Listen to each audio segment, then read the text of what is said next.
Jamaicans at home,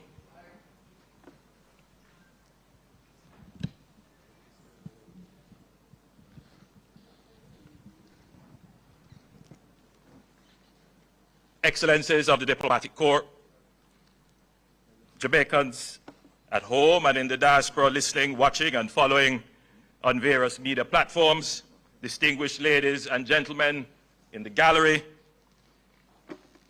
Madam Speaker, honorable members, senators and former members seated in the well. I also join in welcoming the ministers of education from across the region that are here.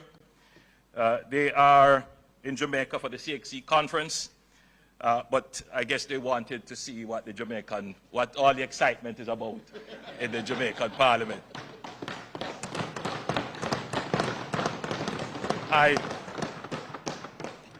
I welcome you not only as Prime Minister, but as a former Minister of Education. Madam Speaker, I stand before this honorable House with a heart full of profound gratitude and a profound resolve. And I consider it a singular privilege to do this for the 11th time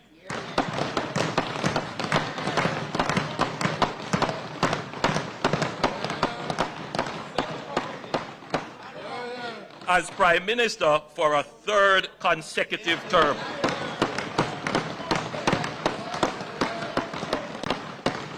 I give thanks first and foremost to the Almighty God for His grace and mercy upon this nation through the passage of Hurricane Melissa, for sparing us the full measure of what that storm was capable of, and the strength He has placed in the hearts of our people, farmers, parents, small business owners, first responders, who rose from the rubble with a dignity and a determination that humbled me. I thank Him equally for ordering my steps across 29 years of public service.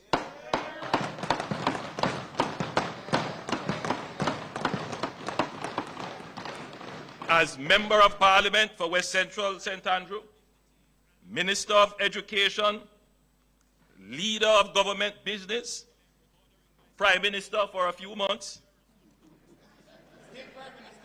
still Prime Minister.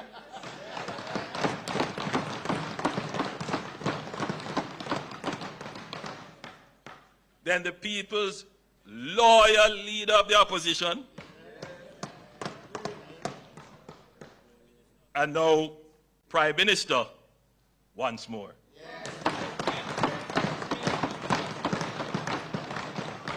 He has been my constant protection and compass. I thank the Jamaican people for the confidence they have reposed in me and my administration by re-electing us for a third term to form their government. I thank the many prayer warriors for their fervent intercessions, the well-thinking citizens for their private words of encouragement, and our party workers and activists for their vocal public support. I want to express my deepest appreciation to the international community that stood with Jamaica in our time of need. The heads of government and heads of state who called, who came, who committed resources, our multilateral development partners whose swift and decisive response produced the largest development financing package in Jamaica's history, and the many nations that sent personnel, supplies, and solidarity.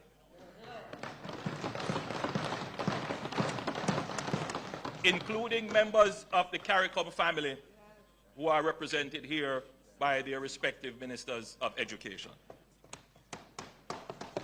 To the men and women of the Jamaica Defense Force and the Jamaica Constabulary Force and the Jamaica Fire Brigade, you walked in devastation on foot when that was the only option. Airlifted patients when roads had ceased to exist and distributed care packages to communities no one else could reach. You made every Jamaican proud, and this nation owes you a debt of gratitude.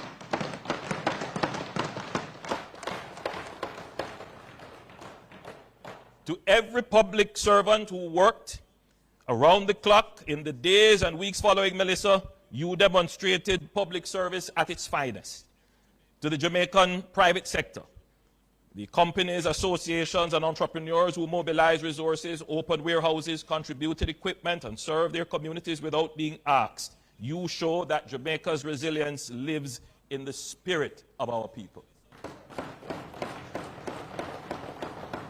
To the entertainers and sports persons, and to the countless individuals and organizations and members of the diaspora across the world who gave generously, Jamaica thanks you. Madam Speaker, I want to commend you for your disciplined and judicious ordering of the business of this Honorable House.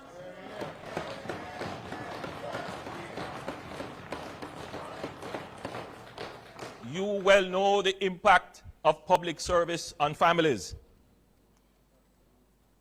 And I want to thank my family for bearing the weight of public life with me and supporting my endeavors.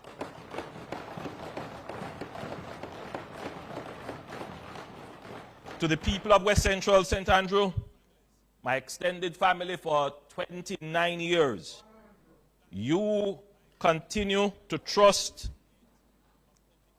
in me. And that is the reason why I keep serving.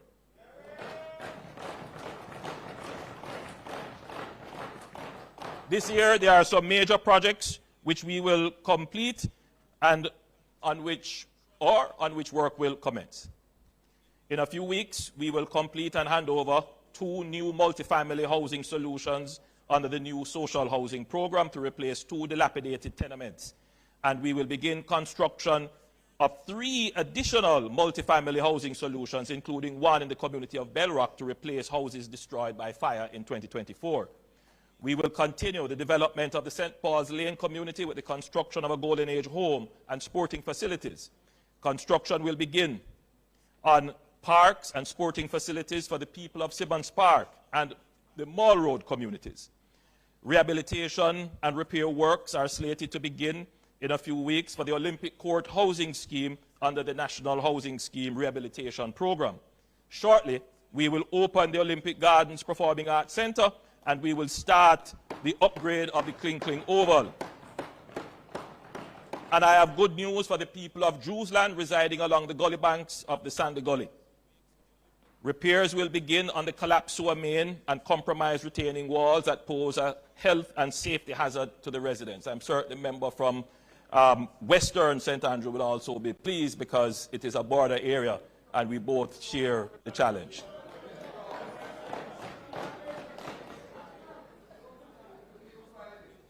Madam Speaker, these are but a few of the rolling stock of projects on the train line of delivery for the area.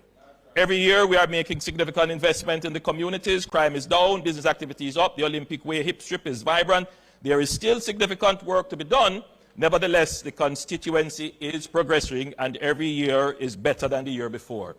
I want to acknowledge the newly elected councillor, Kelvin Hall, and members of the constituency executive, Ms. Lynn, Ms. Veronica, Ms. Finey, Ms. Sadie, Ms. Annette, all the people.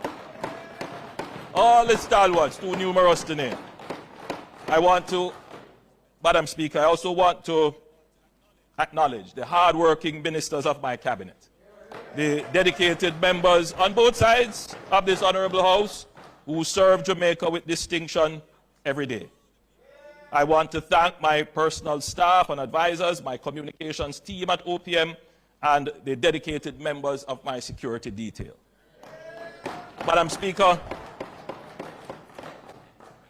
I want to especially acknowledge and thank the dedicated teams at the ministries that I lead. You know, Madam Speaker, I want to thank our Cabinet Secretary, the Honorable Audrey Sewell, and the team of the Cabinet Office. It is not well known that the Cabinet Office is actually a ministry, and the Cabinet Secretary is the permanent secretary. It is a ministry. I also want to acknowledge the support of Ministers Wheatley, Marks, and Fitzhenley, and our permanent secretary, Ambassador Rocky Mead at the office of the Prime Minister, another ministry of government. Madam Speaker, this administration has always been serious about security. We have recently delineated the Ministry of Defense with its own administrative standing, which is anchored by the Permanent Secretary in the OPM, Ambassador Rocky Mead, former Chief of Defense Staff. And we did this to yield greater cross-functionality with ODPEM. I want to commend Ministers Montague and Morgan and Permanent Secretary Arlene Williams, hardworking Permanent Secretary at the Ministry of Economic Growth and Infrastructure Development. Madam Speaker, I stand here as Prime Minister, and most people would understand my job to be directing and coordinating all of government through cabinet ministers. However, I also want to point out that I stand here as a Minister of Government as well, with direct oversight of several substantial portfolio responsibilities. I don't only direct, convene, and preside, I also do the heavy lifting of ministerial work as well. Over 4 ministries.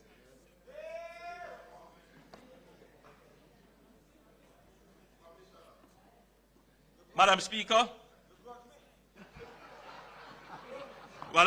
the leader of the opposition only talks.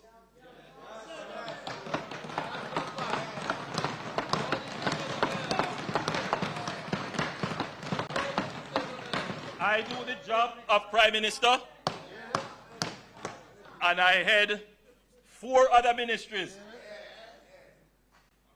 The leader of the opposition only talks. Many times nonsense.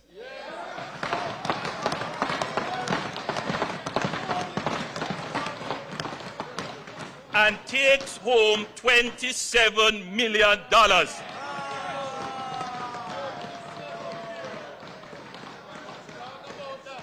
In the last term, the leader of the opposition earned more than the Prime Minister. The opposition spokesman on finance stood in this house and said the opposition has no problem with the increase in MP salaries.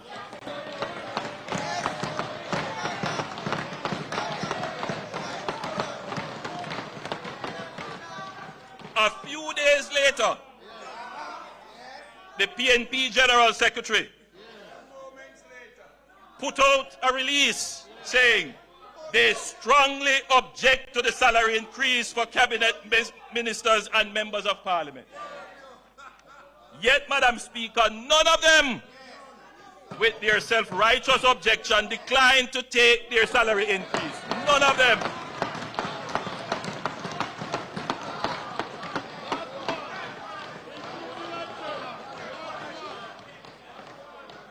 In fact, Madam Speaker, they were the first ones calling the Parliament to find out the amount of their retroactive pay.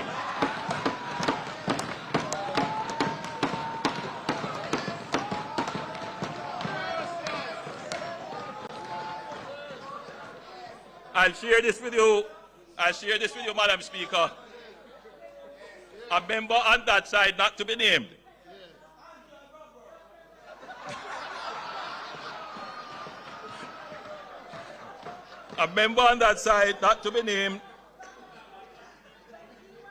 obviously concerned that the public posture of the PNP could force the government to reverse the pay increase, called to say that I should ignore the statement of the PNP General Secretary and the leader of the opposition, as all their MPs agreed with the increase and could not survive without it.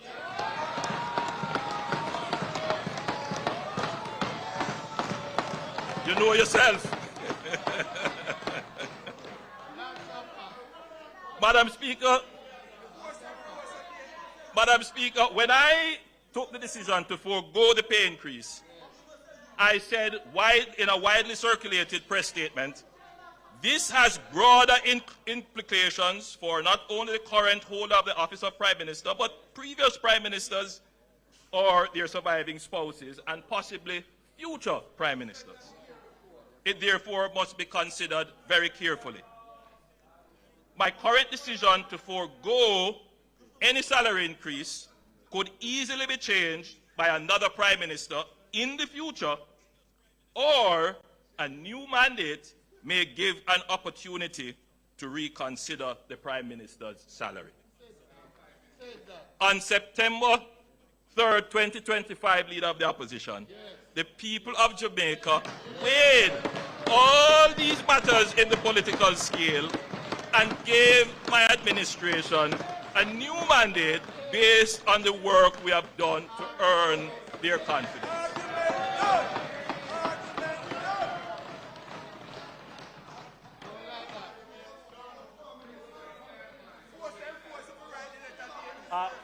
Madam Speaker, I have a gift here, if the standing orders would allow. I want to give it to the Leader of the Opposition. If you don't want it, that's fine. But I thought it would have been so appropriate. I thought this would be a good. By the way, Madam Speaker, this is a cap that is one of our local designers. It's a very popular cap, and I thought that the Leader of the Opposition would do well to have a cap like this.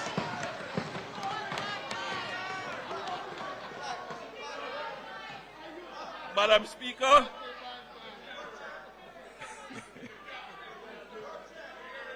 Madam Speaker, the opposition spokesman on finance raised the issue of the rate of capital expenditure. He went on to suggest that the size of the Ministry of Economic Growth and Infrastructure Development and its share of the national capital budget is a reason for slow utilization. Therefore, it should be deconstructed as a super ministry. The slow pace of utilization of the capital budget has nothing to do with the present configuration of the ministries. The cross-cutting issues of slow investment appraisal, permitting and approvals, procurement and contracting, coupled with a lack of efficient, well-resourced enterprise-scale contractors, is the cause of the low conversion of the capital budget into economic value, leading to greater levels of growth. In other words, we are an overly bureaucratic country with supply-side weaknesses which constrain our growth horizon. Despite these challenges, it must be noted that the Ministry of Economic Growth and Infrastructure Development, on average, has spent more than 97% of its capital allocation over the last 4 budgets.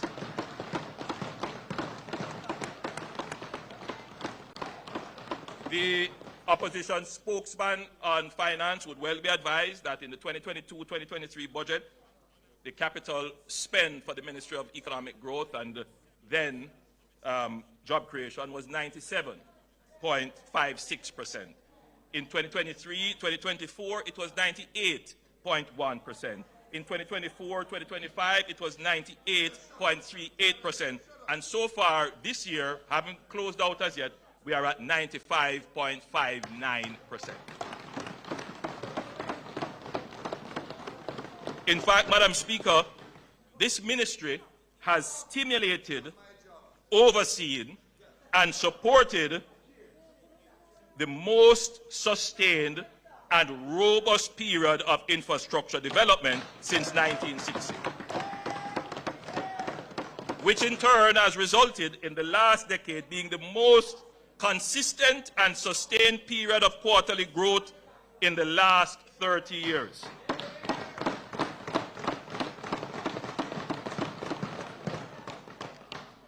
I want to draw the attention of the House to the slide that is being displayed and to the viewing public. It's a very important slide. The economy under the Jamaica Labour Party returned 20 consecutive quarters of growth between the last quarter of 2015 and the COVID interruption.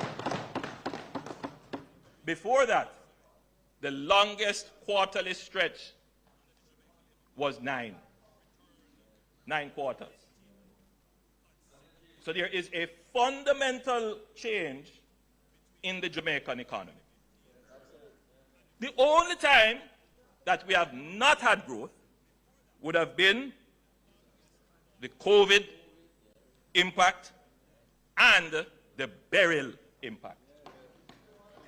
The beauty of this graph that is being displayed, this table, is the speed at which the economy recovers.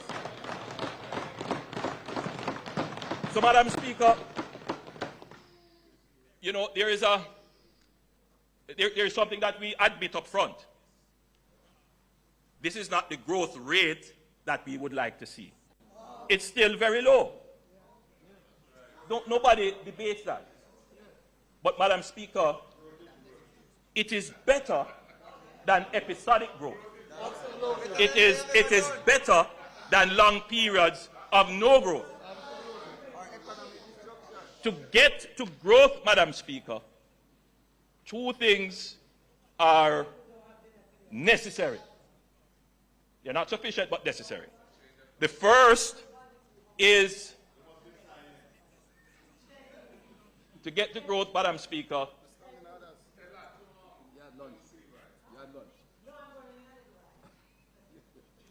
The first is stability.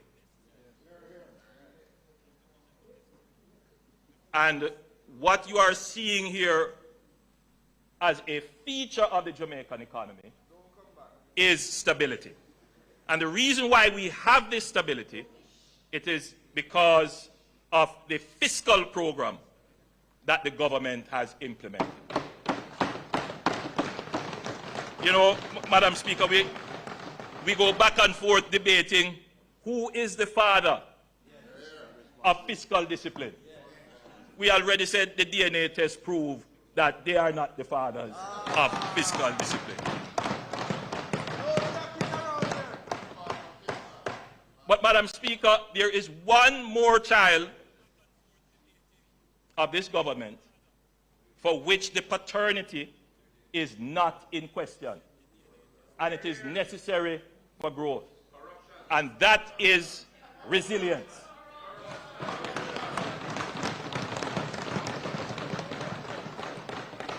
Madam Speaker, the author of Jamaica's resilient economic performance is this administration.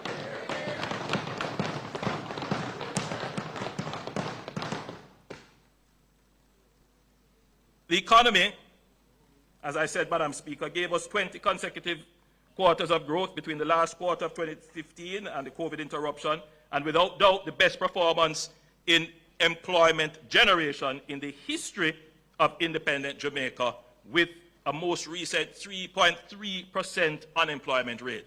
Again, Madam Speaker, no other government has been able to bring down unemployment to the levels that we have. We now have practically full employment, first time ever in the history of Jamaica. The Ministry of Economic Growth and Job Creation, now Ministry of Economic Growth and Infrastructure Development, is doing what it was set up to do. It is a well-performing ministry. Madam Speaker, the world order as we know it has changed. I know the present state of world affairs is troubling to most Jamaicans. Uncertainty, disruption, and seeming unfairness appears to characterize the new order. Our historic colonial experiences create an almost instinctive reflex that we will be victims in a world where raw power appears to be dismantling the protection of a rules-based system, where engagement is highly transactional and opportunistic. In the minds of the average Jamaican, they may not say it in this way, but if you were to distill the thought, the question is, how are we going to navigate this space as a small country and do more than just survive, but thrive? It is a real issue when we see happening almost regularly now, wars in distant places, weaponization of sanctions. It is a concern to the average Jamaican when the price of their goods rise, having nothing to do with them. As a small country, the sense of feeling powerless is real. But as Jamaicans, as Caribbean people, we don't just cover and say we are helpless. Our history tells us we must resist as a people. It is who we are, even in the face of power, unequal and uneven. We must resist.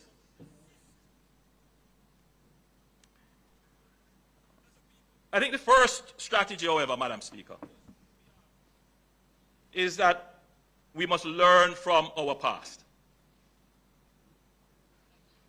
It is not the first time that the global order has changed in profound ways.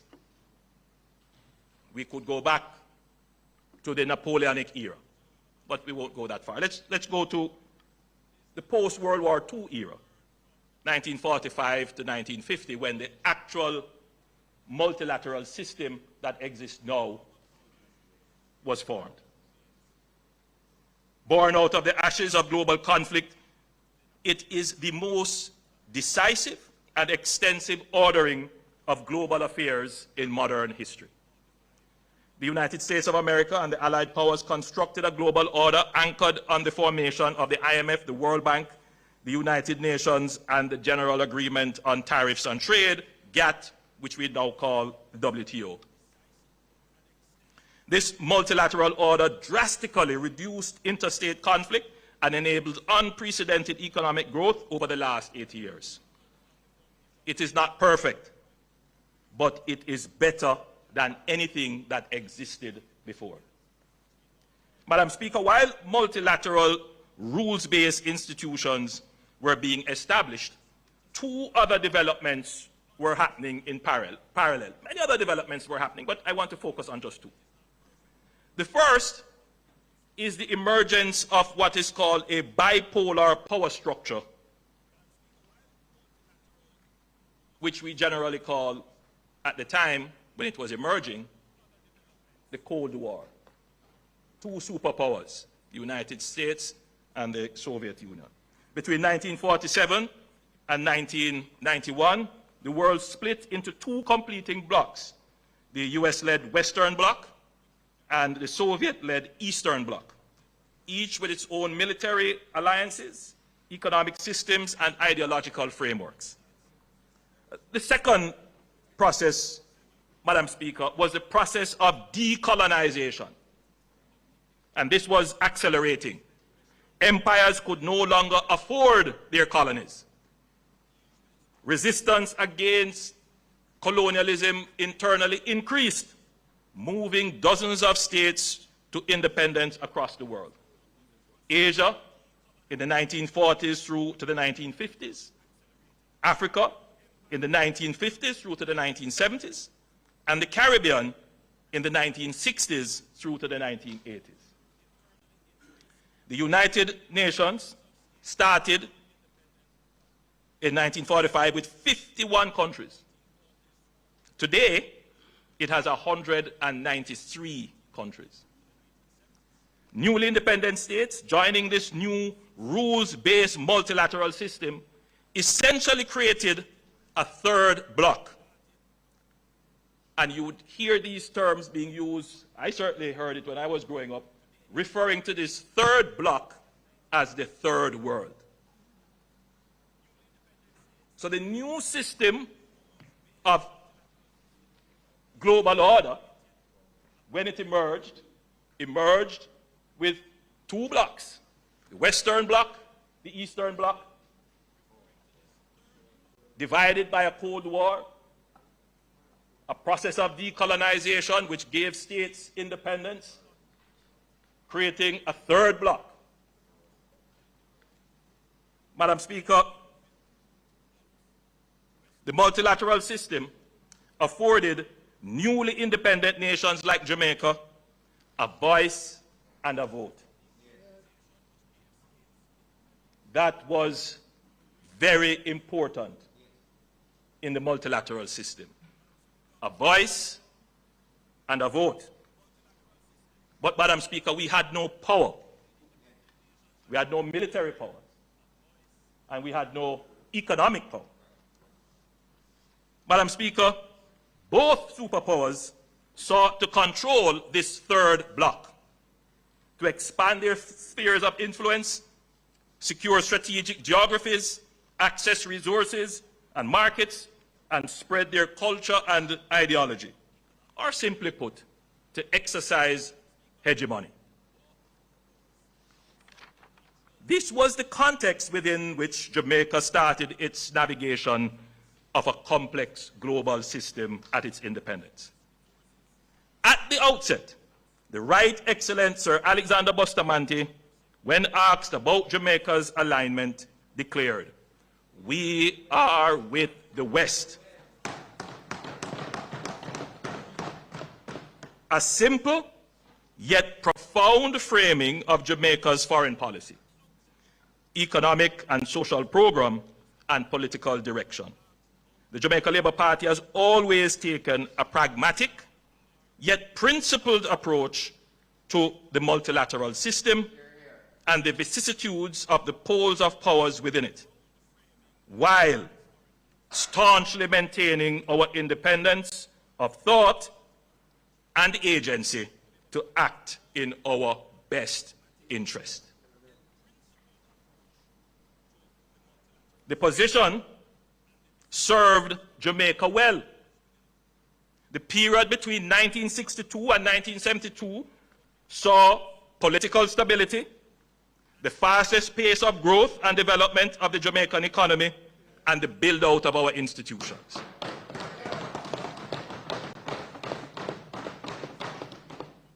Madam Speaker, the period 1972 to 1980 of the Cold War era, the PNP government under Prime Minister Michael Manley changed Jamaica's political, economic, and social development policy and trajectory to democratic socialism, which also informed a change in Jamaica's foreign policy outlook. During that period, Jamaica joined the non-aligned movement and pursued relations with other socialist and communist countries of the Eastern Bloc, including Cuba. This was a fundamental and consequential shift based on an almost fanciful ideological aspiration. It placed us in the crossfire of a power struggle between superpowers which was not in our interest and had negative consequences domestically.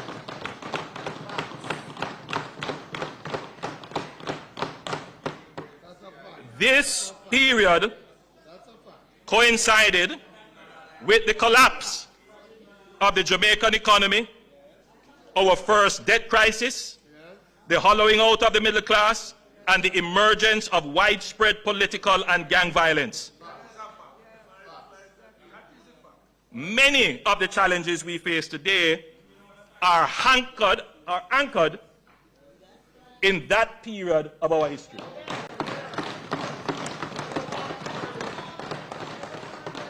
Now, look,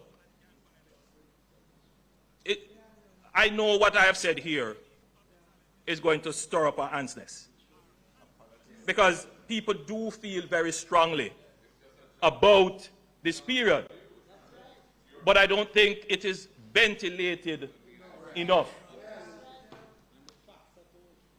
Look, no, what I've said here is not opinion. These are the facts. These are the facts.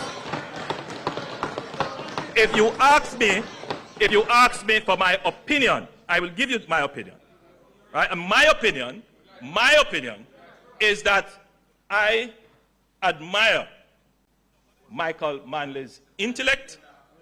I admire his willingness to challenge, but I also question his judgment.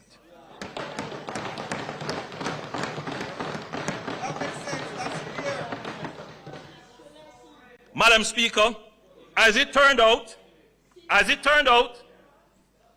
by 1991, the Soviet Union collapsed as a pole of power, and the multilateral system entered a unipolar phase dominated by the US, Western liberal globalization, and free markets. The global socialist experiment for which the PNP diverted Jamaica had been defeated and proven to be the wrong path to be pursued.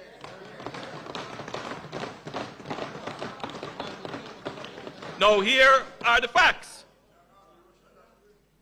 Michael Manley, and this is part of why I admire him as well, would come back to power a reformed man in 1989, abandoning the policy of democratic socialism, embracing the IMF, liberalization, privatization, free markets, and pursuing closer ties with the United States.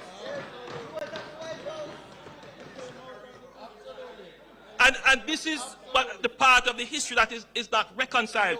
Why did we go down that path?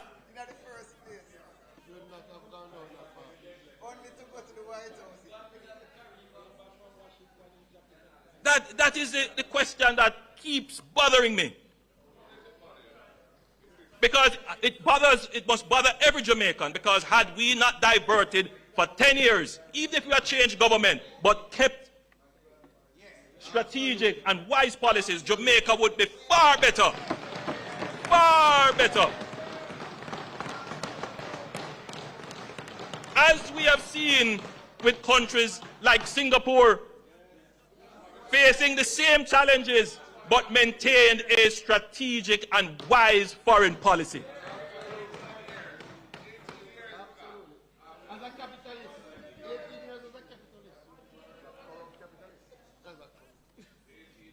Madam Speaker, today we see the global system changing again, moving from a unipolar world to now a multipolar world, with the rise of China, India, the reassertion of Russia, and the EU.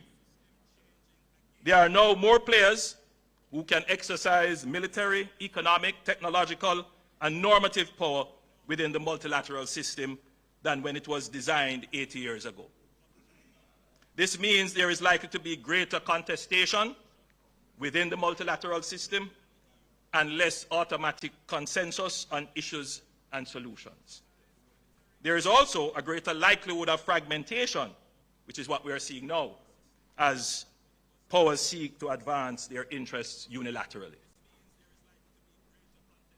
It begs for a reform, urgent reform actually, of the global multilateral system. We cannot abandon it, but it must be reformed to take into consideration these new power dynamics that have emerged. In this dynamic foreign policy environment, Jamaica must be strategic. We cannot go down the road of ideological rhetoric. Been there, done that.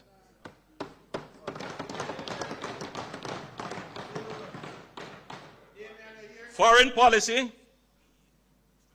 is about having a clear framework of principles and values within which we pursue our interests, while treating with the interests and powers of others with whom we engage.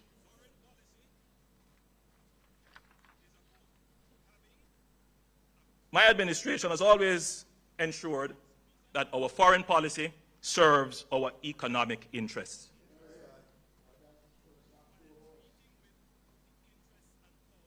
Whatever I do must make sure that Jamaica can recover quickly, that the person in Westmoreland whose house has not yet been restored, that the chances of a quick restoration is not hampered.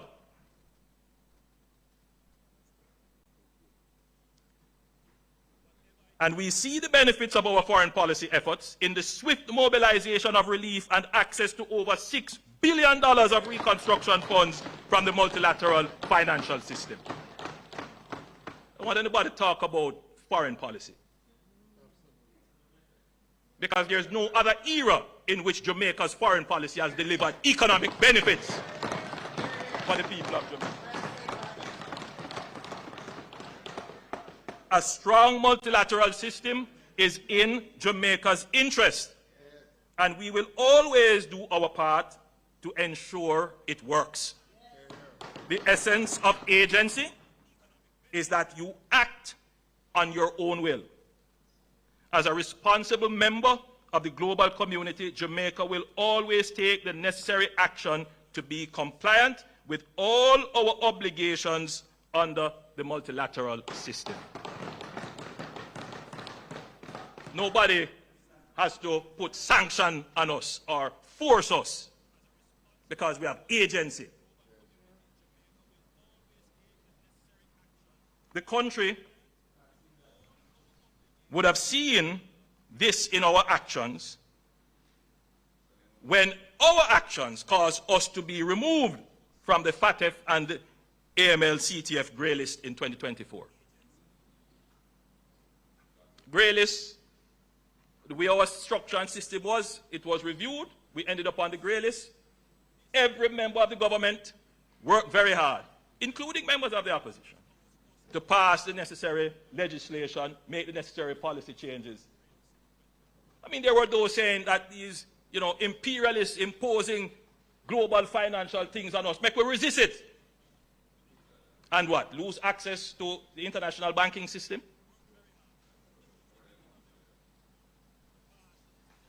That's the logic of the argument. Yes, there are things we must resist when it comes to our values. There are things that define us as Jamaicans that we're not going to change on those. Man is a man, woman is a woman. We're not going to change on that. So we do. But we look at the things that are also in our economic interest. All right. So, Madam Speaker, similarly, when concerns were raised with the government of Jamaica by the United States regarding the Cuban medical mission more than a year ago, I want you to pay attention to that. More than a year ago, we reviewed the program against our laws and the various multilateral conventions under which we have obligations. And let me say from the outset that the Cuban medical mission has been beneficial to the people of Jamaica.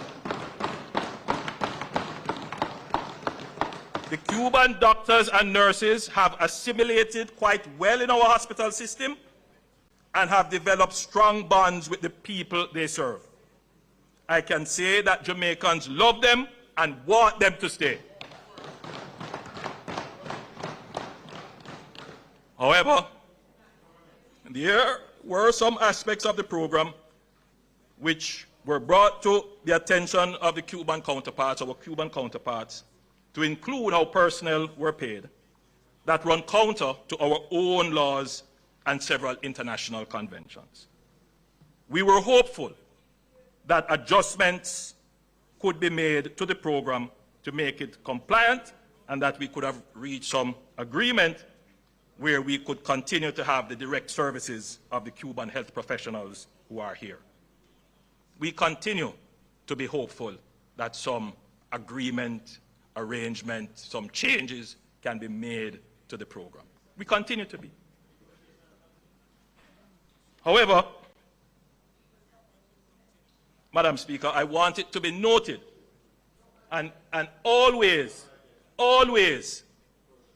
acknowledged in the debate that every year since I have been Prime Minister and before, in this House, we have debated motions on the embargo on Cuba. Yes, my administration did that. Carrying on the position of the PNP administration and the JLP administration before and the PNP administration before. So this notion about abandoning friends, and look here, man, keep that in the 70s. We are in a different era now.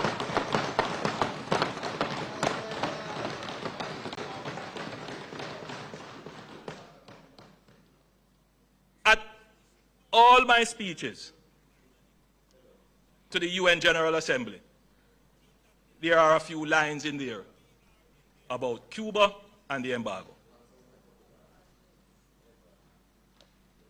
When I spoke at CARICOM, I spoke fairly and frankly.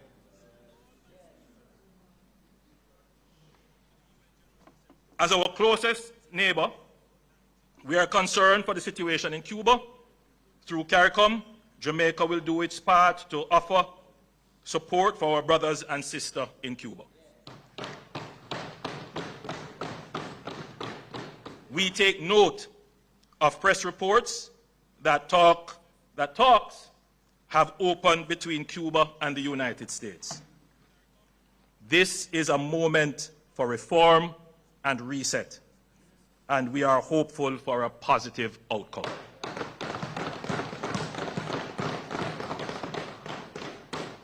In all of what is being said and insinuated, there's one question that must be answered.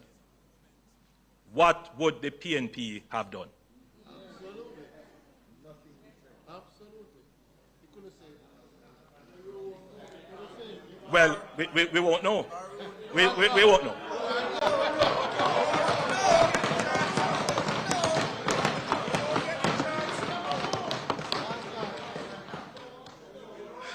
Madam Speaker, there are moments in the life of a nation that test not only our systems but our soul. Hurricane Melissa was one such moment. The slide that is about to be displayed shows the path Hurricane Melissa took across the island. Hurricanes are becoming more frequent and more intense. And I want the country, members of parliament, the guests here to internalize what I'm about to say. In the 65 years since 1960, the Atlantic has produced 799 recorded storms in the last 65 years. Remarkably, 201 of them, or a quarter, occurred in the last decade. Of the 34 Category 5 hurricanes recorded since 1960, 14, or roughly 38% of them, have occurred since 2015. If that is not showing you that the climate is changing.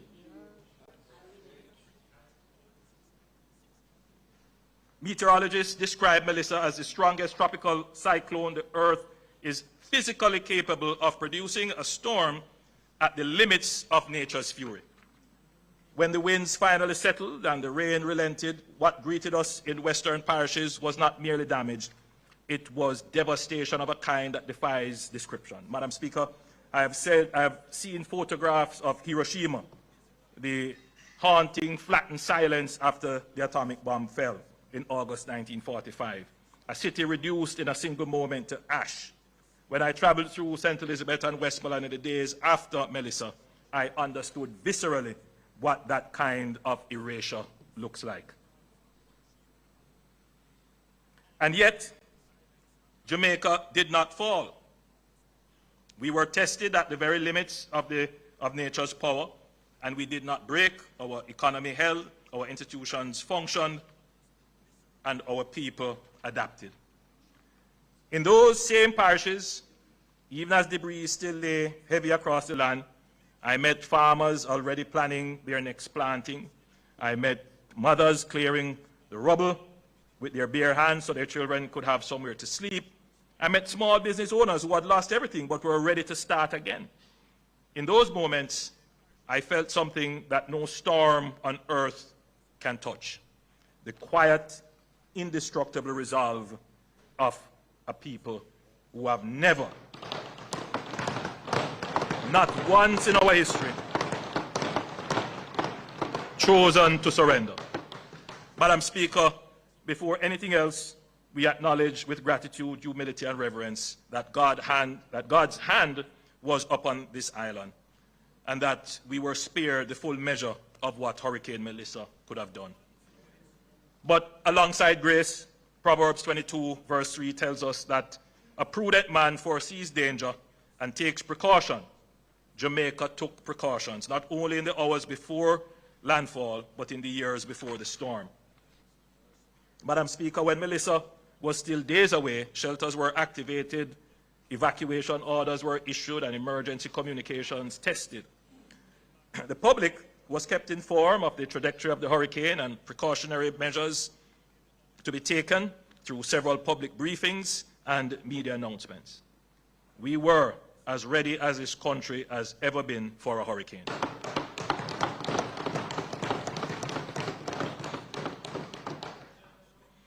The investment this government has made in our security forces over the past decade, expanding personnel, equipment, and technology, growing our helicopter fleet, which turned out to be a very wise investment, strengthening our offshore patrol vessels, deepening our engineering and logistics capacity, paid dividends in those critical hours and days after Melissa struck. The seamless interface between national coordination and operational capacity was one of the defining institutional achievements of the Melissa response. It is a model we will build on, strengthen, and sustain. Madam Speaker, we would not be doing justice to the response if we did not also acknowledge what the experience exposed. Melissa stretched our systems, logistics chains were strained, fuel and maintenance capacity came under pressure, maritime and air assets ordinarily deployed to border security and surveillance had to be diverted to humanitarian relief, creating windows of reduced coverage, which we cannot afford to ignore. These are not failures, they are lessons, and we are acting on them. In recognition of the strategic importance of disaster management to national security, the government transferred the Disaster Preparedness and Emergency Management portfolio to the Office of the Prime Minister. This was not a bureaucratic organization, it was a declaration of national priority, positioning disaster resilience at the apex of the government's strategic agenda and creating the structural proximity between ODPEM, the JDF, and the effective civil-military cooperation that is needed to adequately respond to a disaster of this nature.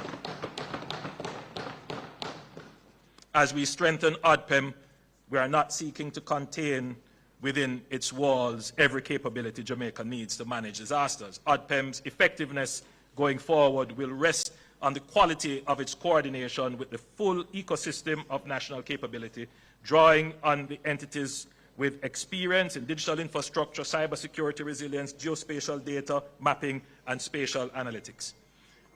Madam Speaker, I want to point out that in the weeks immediately following Hurricane Melissa, something extraordinary happened. A moment when countries would have faced downgrades, economic uncertainty, and capital flight. All three major international credit rating agencies, Standard & Poor's, Moody's, and Fitch, reaffirmed Jamaica's sovereign standing with stable outlook. And Moody's went even further. They upgraded us. Now, can you imagine? After a hurricane, the rating agency said, well, you know, even with the hurricane, you have done so well. I'm going to maintain your outlook. Yeah. I just want everyone to stop and reflect on that for a moment. It sent a powerful signal to the world that Jamaica's resilience, note the word now, not stability, Jamaica's resilience, which is what we have put into the economy, is not only social and emotional, meaning our people's ability to withstand disaster, but it is also institutional in the agencies that we have created in terms of fiscal and economic. That credibility wasn't gifted to us. It was earned through years of disciplined, courageous reform and sound governance. And it has now become an asset we are deploying in the service of every Jamaican. And the results are already visible. The recovery from Hurricane Melissa is proceeding faster than anyone initially projected. But speed of recovery does not happen by accident. It is a product of fiscal strength deliberately built and strategically deployed. Consider what that means in practice. Within weeks, the government extended a loan of $150 million to the Jamaica Public Service Company to support the immediate restoration of electricity across the island.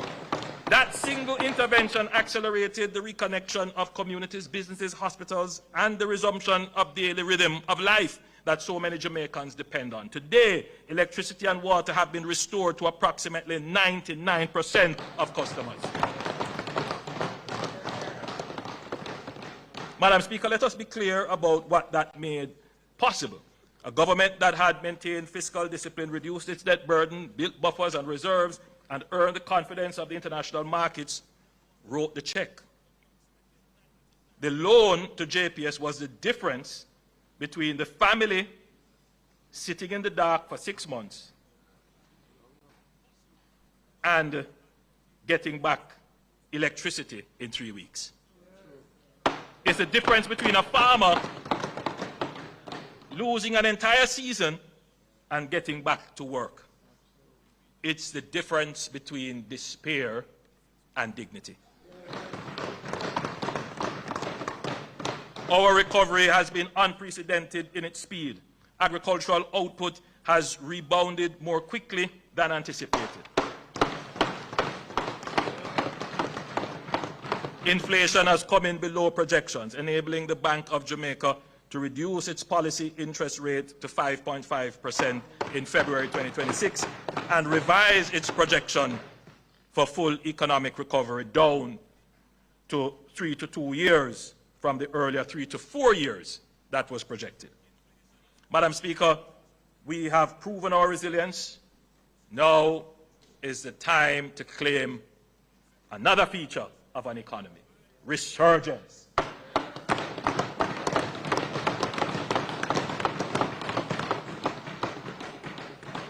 So you move from chaos to no growth, to stability, to resilience, and now, Madam Speaker, today, this budget is the first declaration that Jamaica will resurge.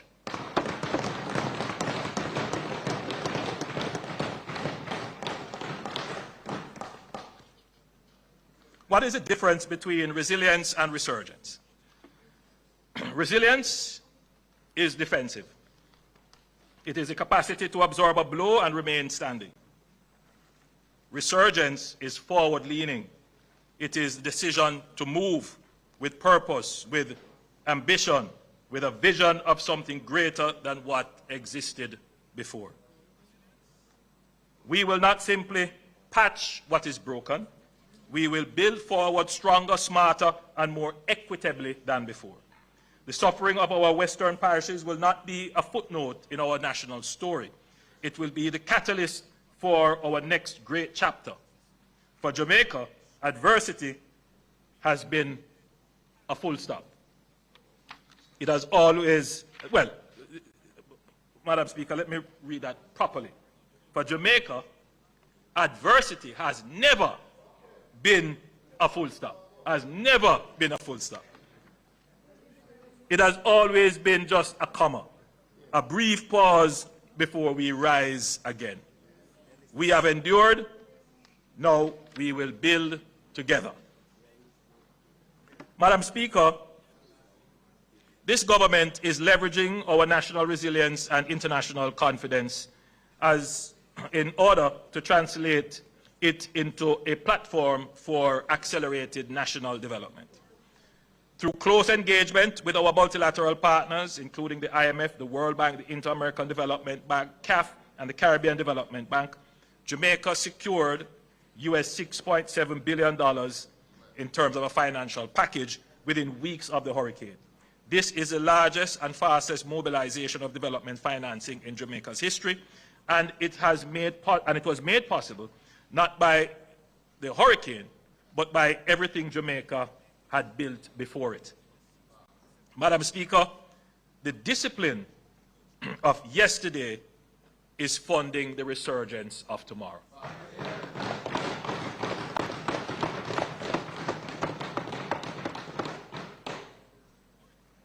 But financing alone is not enough.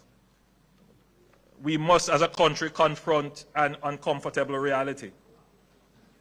While Jamaica has built one of the most credible macroeconomic frameworks in the developing world, the execution of large investment projects too often moves at a pace that belongs in another era. Layers of approvals, fragmented processes, and rigid procurement rules, though designed with good intention, can make it difficult to move quickly when transformational opportunities arise. In today's global economy, capital is highly mobile, and investors compare jurisdictions not only on stability and incentives, but on speed of decision-making and certainty of execution. Too often, promising opportunities have gone elsewhere, to countries that are simply more nimble. We cannot allow this to continue. Even recently, Madam Speaker, I have seen projects that were eyeing Jamaica. Investors got frustrated and have gone elsewhere.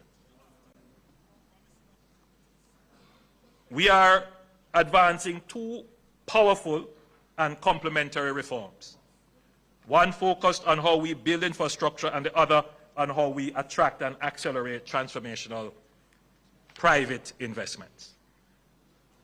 NARA will have special powers, that is the National Reconstruction and Resilience Authority, will have special powers to accelerate development approvals as well as procurement, enabling the execution of resilient infrastructure projects at a scale and speed this country has never seen before. NARA is not only about project delivery, it is about project networking to create new economies in areas impacted by the disaster and to introduce the greatest expansion of our economy in the shortest period of time in our history.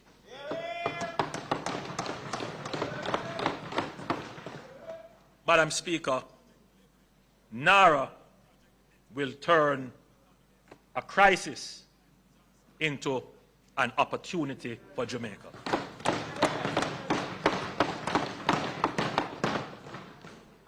One of the most important lessons of Jamaica's economic reform journey was that execution requires not only institutional capacity, but credible, independent oversight.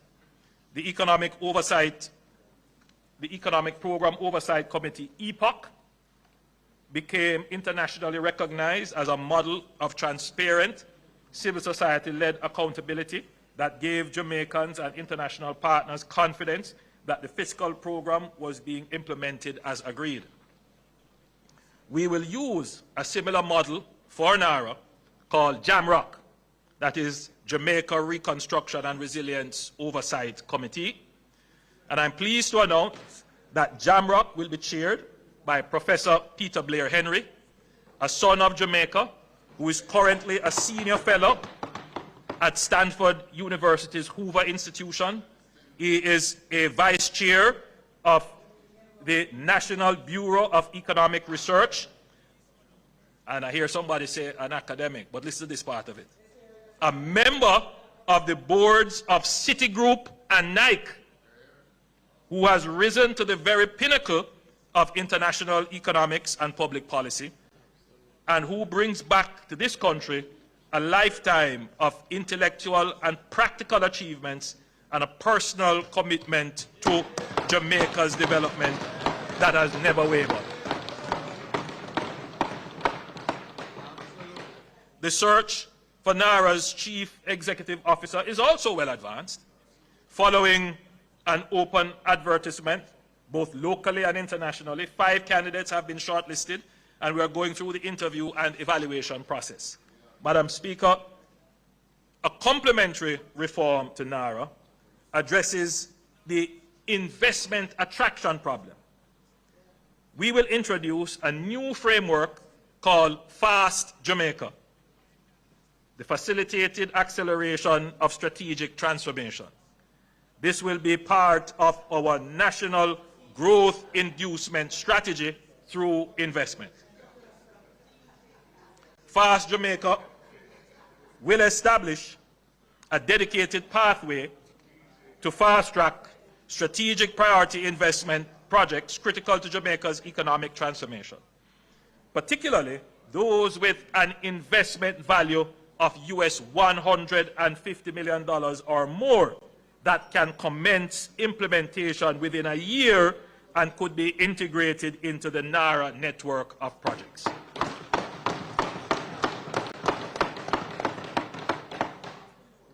The framework will focus on projects in sectors that will shape Jamaica's competitiveness, and we're looking at areas such as energy infrastructure, digital infrastructure and telecommunications, logistics, air and seaports, water, sewage and desalination, low-income housing and urban development, high-value tourism including wellness, medical and sports tourism, entertainment and the creative industries, STEM education and research, specialized healthcare, high-value agriculture and agro-processing, advanced manufacturing, and critical minerals, including rare earth elements. Cabinet will retain the ability to designate additional sectors where strategic opportunities arise. Central to FAST Jamaica will be a strategic investment council, a high-level body tasked with the initial screening and evaluation of major investment proposals. The elements of this already exist between JAMPRO, DBJ, and the Cabinet Office. The Council will assess the strategic merit, economic impact, and national interest considerations of each proposed project and will recommend to Cabinet the most appropriate development modality, whether public-private partnership, joint venture, concession arrangements, or otherwise, as well as whether the project should proceed through direct negotiation or a competitive process. Projects approved by Cabinet will be designated strategic investment projects and will benefit from accelerated approvals across government, coordinated regulatory engagement, and dedicated facilitation teams to ensure efficient execution. FAST Jamaica will also allow the government, where appropriate, to engage with unsolicited proposals from investors, recognizing that some of the most transformative projects originate from private sector proprietary knowledge. Madam Speaker, FAST Jamaica is not about weakening safeguards. It is about modernizing how government partners with strategic investors in a fast-moving global economy. Fiscal exposure will continue to be rigorously addressed by the Ministry of Finance and the Public Service. Cabinet will retain full oversight of all final agreements, but what will change is the speed, coordination, and clarity with which Jamaica engages with major investment opportunities.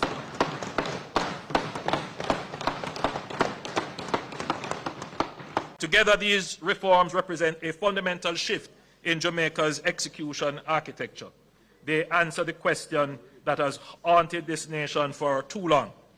Why does so much promise take so long to become a reality? We have accomplished a lot, but we could have accomplished so much more. So, Madam Speaker, NARA is established. We will have the legislation. I will table the legislation today.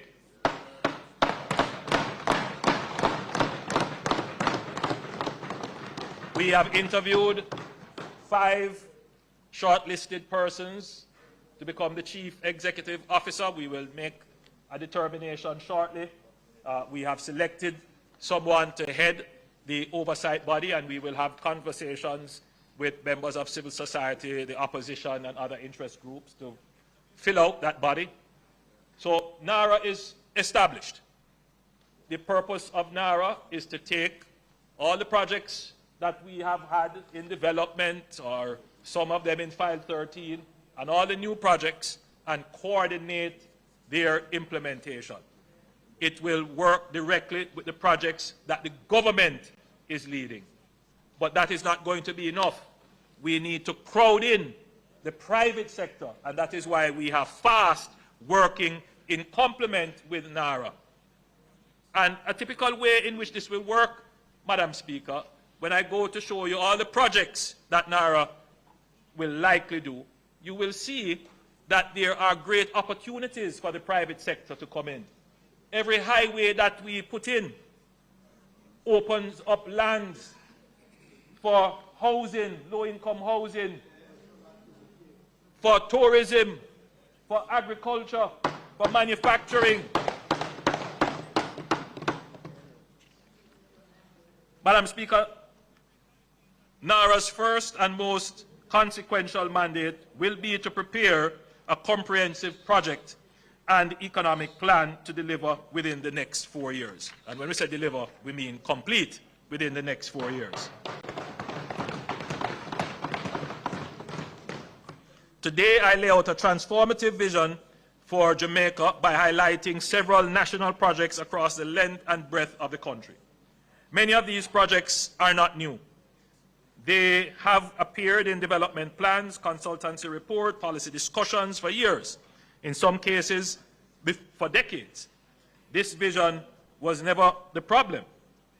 What was missing was the mechanism to convert them from aspirations into reality. The financing, the institutional architecture, and the enabling environment. We now have all of these. Some of these projects will be delivered through NARA, others will be executed through existing institutions and public-private partnerships operating alongside and in concert with NARA.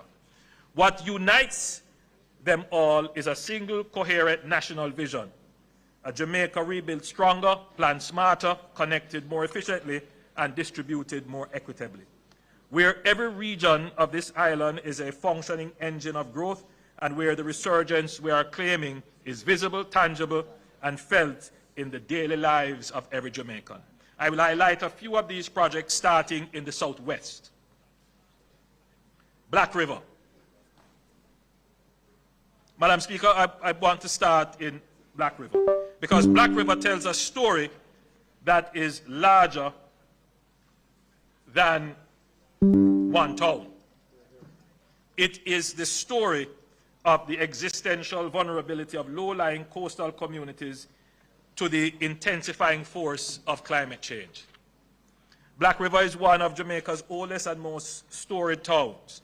Founded in the 18th century, it was among the first places on this island to receive electricity, piped water, and the motor car, a proud maritime hub, the commercial heart of St. Elizabeth, gateway for the logwood and rum and pimento trade that shaped our economic history.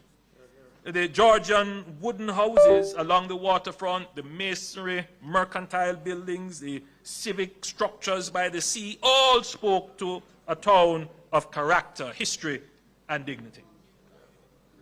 But Black River grew as many Caribbean coastal towns grew, parallel to the shoreline. Its hospital, its courthouse, its market, its homes, all concentrated along the coast, all exposed. For generations, that vulnerability was managed, tolerated, absorbed, but Hurricane Melissa ended that.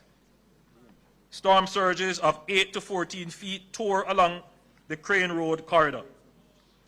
The historic waterfront was devastated, civic buildings destroyed, critical infrastructure severely compromised. Madam Speaker, we will not rebuild Black River as it was. We will rebuild it as it should be.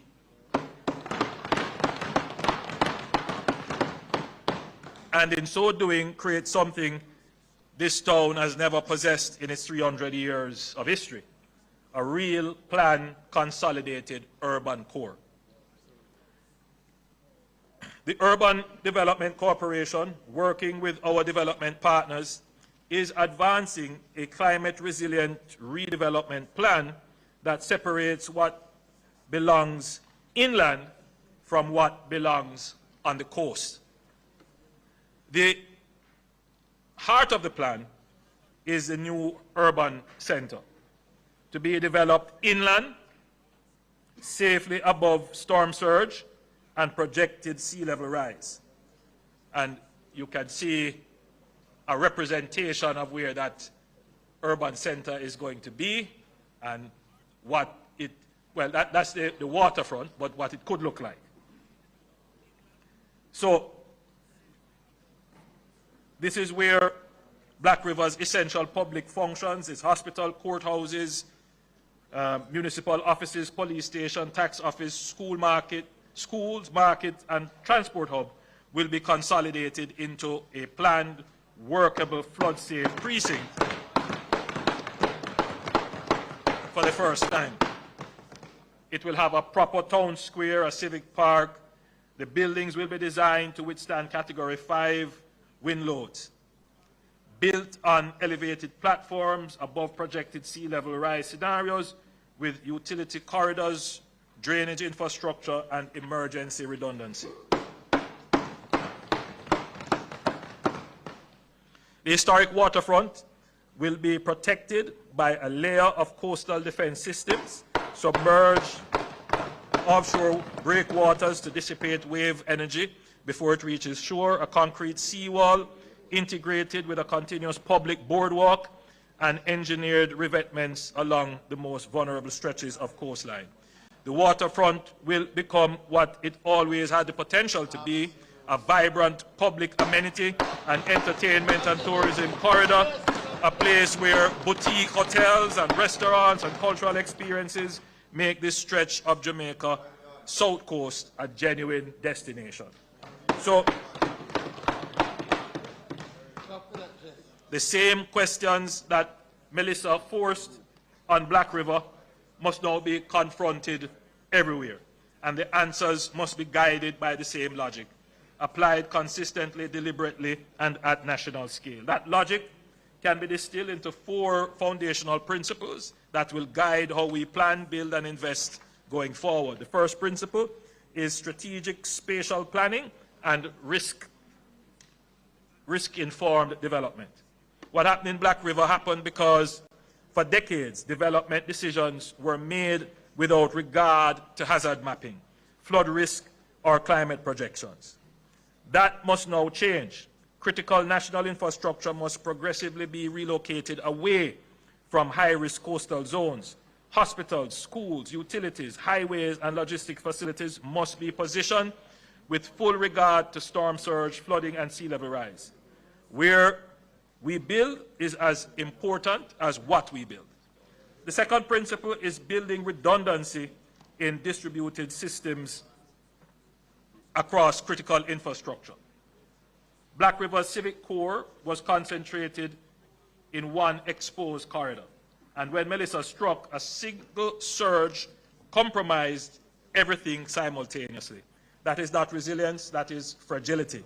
Our transportation corridor, power systems, water supply, telecommunications, network and logistics systems must be engineered with backup capacity and distributed architecture so that when one part of the system is struck, the rest keeps functioning. Resilience is incompatible with single points of failure. The third principle is the integration of regional development and resilient economic clusters.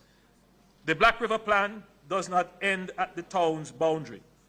It connects to housing developments, agricultural corridors, tourism infrastructure, and the regional road network across the South Coast. That is intentional. Resilience cannot be built by project. It has to be built by a network. Connectivity, roads, hospitals, schools, housing, energy systems, and government services must be planned together to create a self-sustaining regional ecosystem. The fourth principle is economic diversification and production resilience. A resilient nation is not only physically strong, it is economically adaptable. Black River's rebuilt waterfront will anchor not just tourism, but wellness, marine recreation, heritage experience, and culinary offerings rooted in St. Elizabeth's agricultural identity. That diversification away from dependence on a single sector, any single market, any single source of economic activity is the model for Jamaica as a whole. We must broaden our productive base. Madam Speaker, the redevelopment of Black River will embody all four principles. It will be proof of concept that Jamaica has learned lessons and that we are determined to apply them not just to the historic town of the South Coast, that is the Black River, but to every parish, every corridor, and every community of this island that faces the same challenge as we seek to build forward stronger.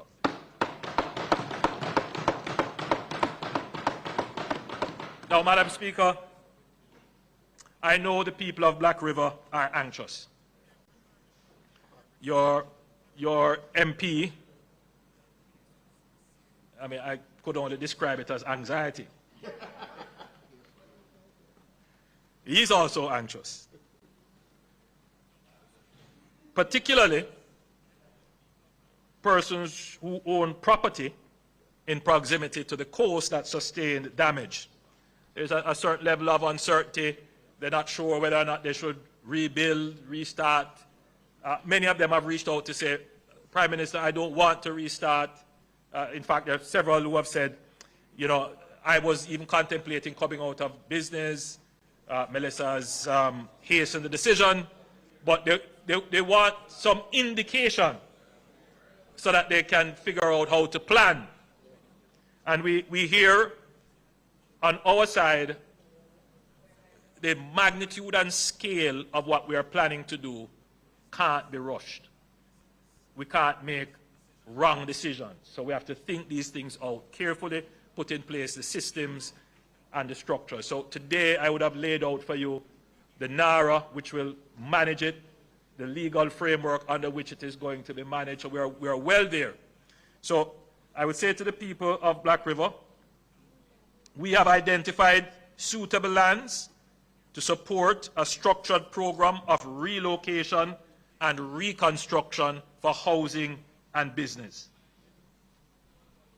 For businesses, the town of Black River, for businesses in the town of Black River, the UDC has been asked to begin dialogue with property owners regarding acquisition of property and relocation where necessary. Madam Speaker, I don't want to say too much here because I know how, you know, what leaves here and lands there might be two different things. So I prefer that the entity, I have tasked them to go and start the dialogue, that they go and speak to the people directly. after agreement is reached, then you can speak publicly. Early next month, various agencies of the government will begin the consultations and sensitization with specific communities in Black River and along that corridor regarding relocation of their communities. The truth is there are just some communities that proximity to the swamp, threat from the sea, when we look at all of the risk maps that the best option is to relocate. But we know how difficult this is. And so we will handle this in a very sensitive way. We will ensure in a very transparent way as well. We will ensure that nobody is at a loss and that livelihoods are enhanced as a result of it. It is not something that is going to happen overnight. We acknowledge this, but it is something that we must do. So we will start the conversations individually with them. Madam Speaker, as you can see, there are several exciting transformational projects planned for the southwestern region, including Fonthill. Yes, with its world-class ecotourism potential, Fonthill is down for development. The airport in Little London, which was already announced, that will be brought on to the NARA project sheet. And the new urban center in Negril, that as well will be brought on to the NARA sheet. And I wanted to just draw your attention to the road network. There, the lines in red are showing you new highways and corridors that will be built. One of them will be the extension of the east-west highway from the Williamsfield leg bypassing Spur Tree. And then there is another corridor which will not run on the coast, but more inland, but will connect to where the new Black River Urban Center will be. So all of these roads will be under NARA, and they will be started and completed within the next 4 years. In fact, these roads should be completed within the next 3 years. What we learned from the hurricane is that in the immediate few days, we did not have access. The roads were impassable, they were blocked. And, you know, one of the problems was just how the road was built. We had no challenges with the highways. No highway was blocked because these roads were built to different standards, different drainage provisions were made. Now, St. Elizabeth, which didn't have it before, will now have 2 modern highways traversing the parish.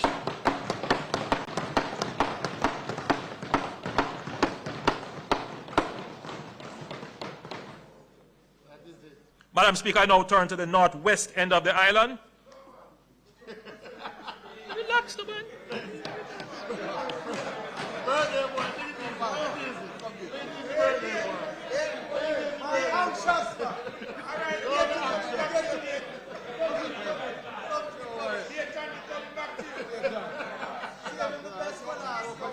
No, but the member, just to put the member at ease. What I'm presenting here are, you know, large-scale reconstruction projects. So for Westmoreland, you would have heard what we're going to do with Negril and so forth. But for the other areas, it is mostly housing reconstruction. So I will address that. I will address that under a different modality. So, Madam Speaker, anyone who has driven from Montego Bay to Negril knows the bottlenecks at Hopewell and Lucy. This is not just a quality of life frustration, it is an economic cost. Every hour of unnecessary journey time is a deterrent to tourism investment, a disincentive to the visitor's experience, and a brake on the development of Hanover's enormous untapped potential. Madam Speaker, Hanover has so much potential, but it is, you know, almost like an interland in Jamaica. And in the same way that we have opened up St. Thomas, we will open up Hanover for development.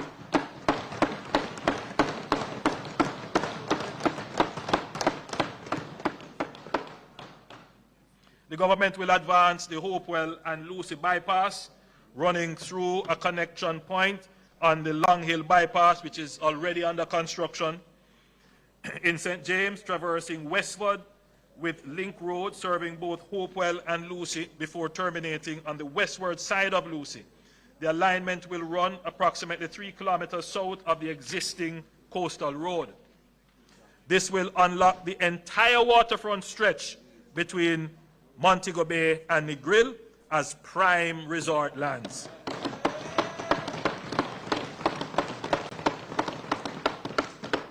In addition to the bypass, we intend to develop the Lucy Harbour into a premium boating destination.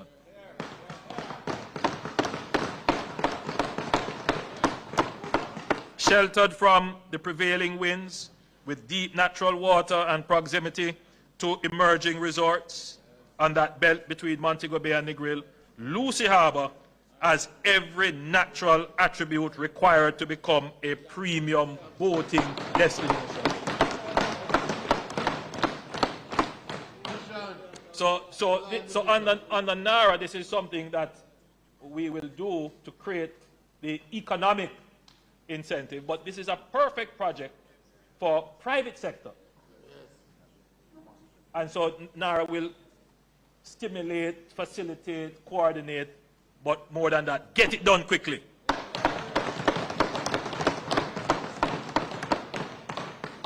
The town of Lucy itself is similarly at risk for storm and wave action. In other words, it faces the same threats as Black River. In fact, probably worse, because Lucy is actually below sea level.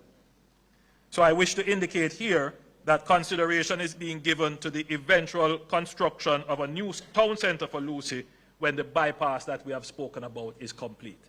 So we won't do it in this round. We can't take on too much. But let's do the bypass first, and then we do the new urban center for Lucy.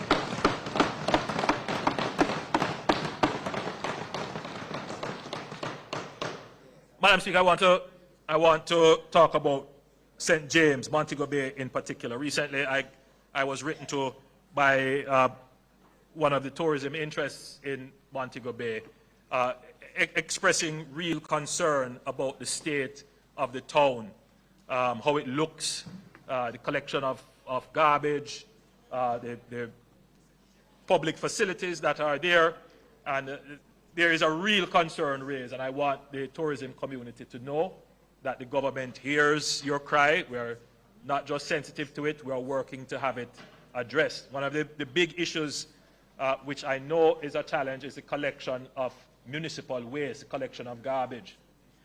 And I'm sure Minister Mackenzie will address this at some point, but you recall when we said we have over 500,000 truckloads of debris to move.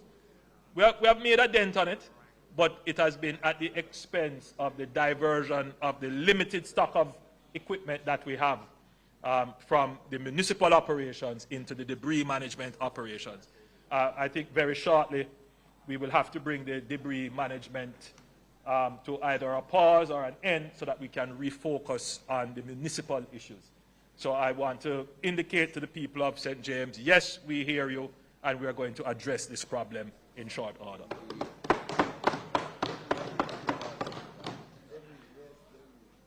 Madam Speaker, Montego Bay is our tourism capital, and it is time we undertook new investments to revitalize and secure its position as the leading destination in the Caribbean. Hurricane Melissa inflicted severe damage across Montego Bay, particularly in the coastal communities of Catherine Hall and West Green and Freeport. The destruction was painful, but it has given us something valuable, a once-in-a-generation opportunity to reimagine this corridor in a way that is bolder and more resilient. But we must first protect the city, which is a key pillar of Jamaica's economy. Montego Bay has long been vulnerable to flooding. Its rivers, when overwhelmed, have repeatedly brought misery to communities. The government will therefore undertake significant investments in river training to contain, manage, and direct floodwaters away from communities and commercial areas and critical infrastructure. The people of West Green and Catherine Hall will be very happy to hear this. And downtown Montego Bay, yes. Madam Speaker, the Montego Bay Freeport and its surrounding areas represent one of the most strategically valuable and scenically spectacular stretches of real estate in the entire Caribbean. It is home to our mixed-use cargo and cruise ship port and the Montego Bay Free Zone, and is flanked by major hotels, premium residential developments, and a forthcoming 28-story mixed-use hotel and residential complex, a powerful signal of the confidence that investors already place in this corridor. At the same time, the soon-to-be completed Montego Bay Perimeter Road is fundamentally reshaping the economic geography of the wider region, opening new corridors and unlocking additional lands for investment that were previously out of reach. Our plan is to gradually relocate the BPO and light industrial activities in the free zone to new purpose-built facilities along the Montego Bay Perimeter Road, catalyzing vibrant economic activity along the emerging corridor while providing modern, world-class, purpose-designed spaces. The thinking and the beauty of this strategy is that this will free up prime waterfront lands on the Freeport Peninsula for their highest and best use. We envision a landmark mixed-use development, commercial, retail, and premium residential seamlessly woven into the urban fabric of the city. Absolutely. Comparable in ambition and elegance to the celebrated Brickell waterfront in Miami.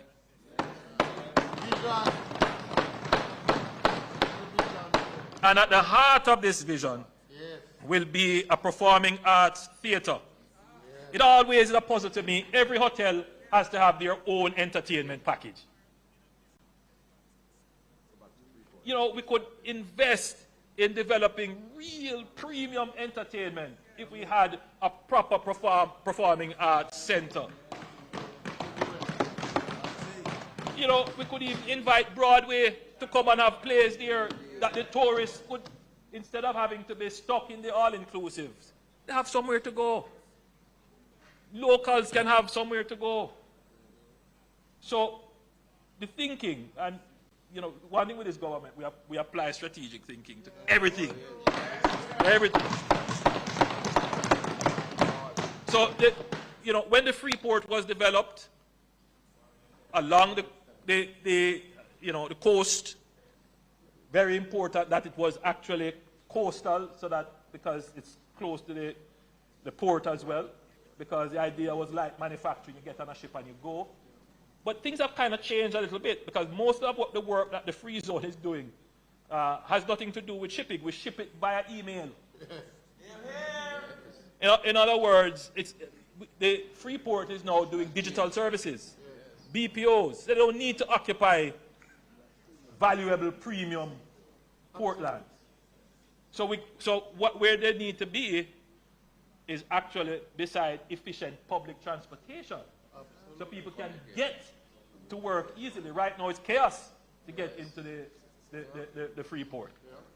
So just this move is going to increase the efficiency of the town, but increase the value and productivity.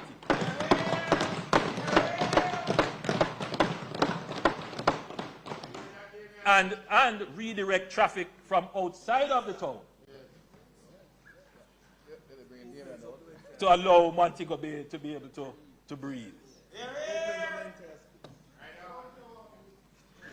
Madam Speaker, the vision does not stop at Freeport. What we are proposing is the transformation of the entire coastal corridor from the Freeport sweeping eastward to Harmony Park Beach, to Harmony Beach Park rather, along the waterfront, and all the way to the iconic Hip Strip. This breathtaking stretch of Caribbean coastline will be unified into one seamless, world-class leisure, entertainment, and shopping corridor. The top road. Minister, what's the proper name of the top road? The Queen's Drive. Top road is there. Is the president of Montego Bay. Top road, as we all know it. Very few people know it as Queen's Drive. The top road will be dualized, and it's a very important point. The top road will be dualized to handle traffic efficiently, while the bottom road will be progressively pedestrianized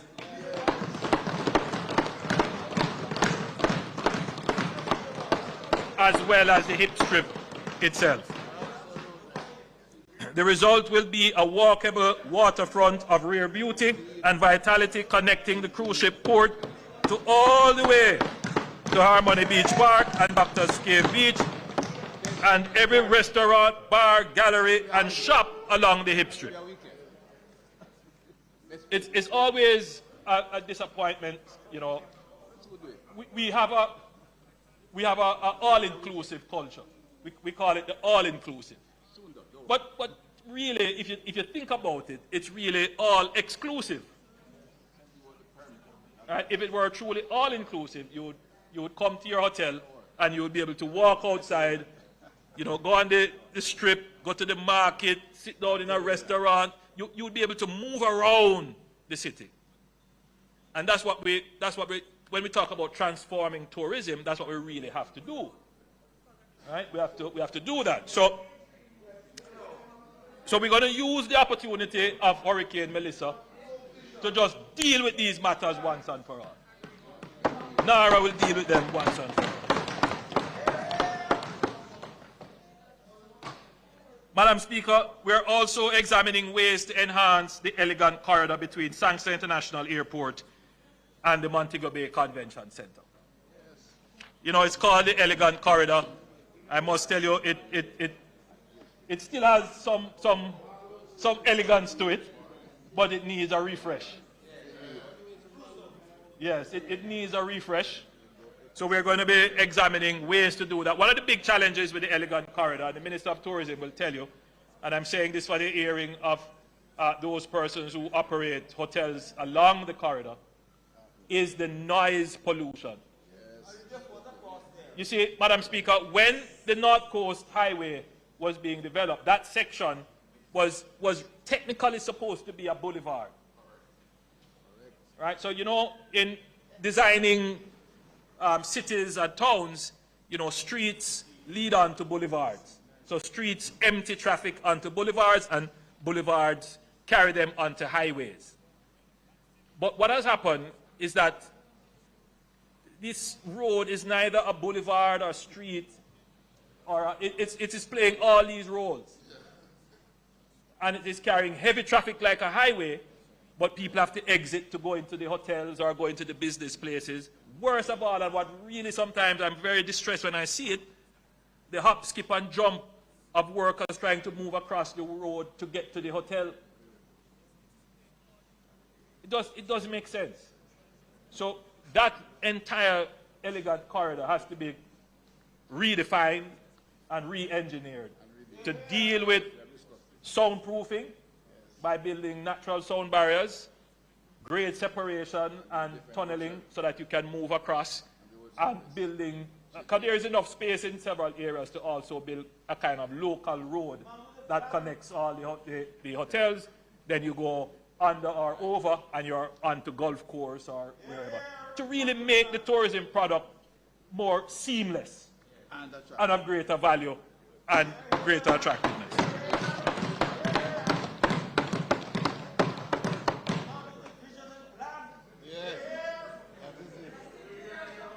Madam Speaker, Black River, Madam Speaker, like Black River, Falmouth is a case study in the existential vulnerability of low-lying coastal communities to the intensifying impacts of climate change. The flooding of the town, the failure of its drainage infrastructure, and the severing of its road connections during Hurricane Melissa were not random misfortunes. They were the predictable consequences of a town whose layout, institutions, and infrastructure were simply never designed for the climate realities we face today. We cannot simply rebuild what was there. We must fundamentally reorganize Falmouth. And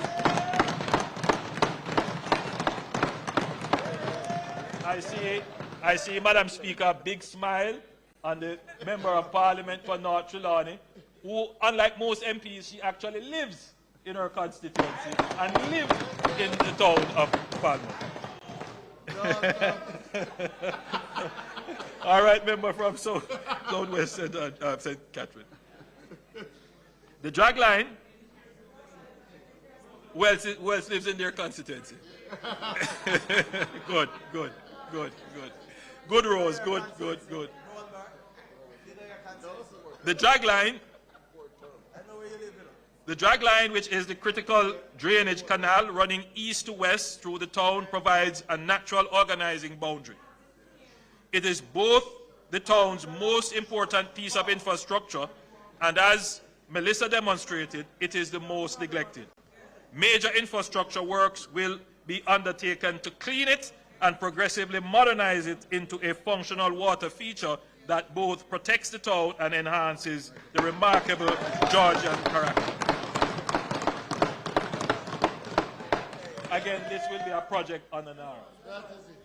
But more than that, the drag line will serve as a boundary between two distinct and complementary zones of reimagined Falmouth. North of the drag line, closer to the sea, the focus will be on what the waterfront does best: tourism, heritage, recreation, and coastal protection. The magnificent Georgian historic core, the Albert George Market, the Falmouth Courthouse, the Tharp House Complex, the churches, and the Baptist Manse will all be preserved as far as possible. The cruise port and the waterfront will be enhanced and activated as world-class visitor experience. South of the drag line, we will build the resilient civic backbone that Falmouth has never had. The hospital will be relocated inland. It's a very important point, members. Madam Member of Parliament, we will be relocating the Falmouth Hospital inland. We have identified somewhere. We'll make that known as soon as we have finalized the land. And this will be away from the flood zone with direct access to the North Coast Highway so that it remains fully operational precisely when it is needed most. Madam Speaker, during the pandemic, I flew to the hospital, and again, I want to commend all the hospital workers, but I wanted to commend the Falmouth workers in particular as I visited them. Very difficult circumstances, but like everywhere else, they were there doing their service. A new urban center will be built to modern standards of climate resilience and will consolidate critical public services and give people of Trelawney the standard of public facilities they deserve. Further south, and I want Minister Grange to pay attention to this one. Further south, anchored by the Trelawney Multipurpose Stadium at Florence Hall, we will finally deliver on the promise this facility has always held. We will be developing the area into a world-class sports center for sports training, major events, and sports tourism.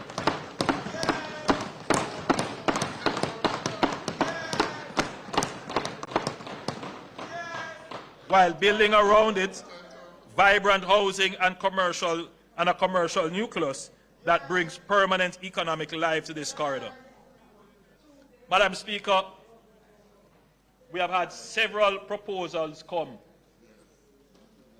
to use the Trelawney Stadium, but the government was never fully in a position because, Madam Speaker,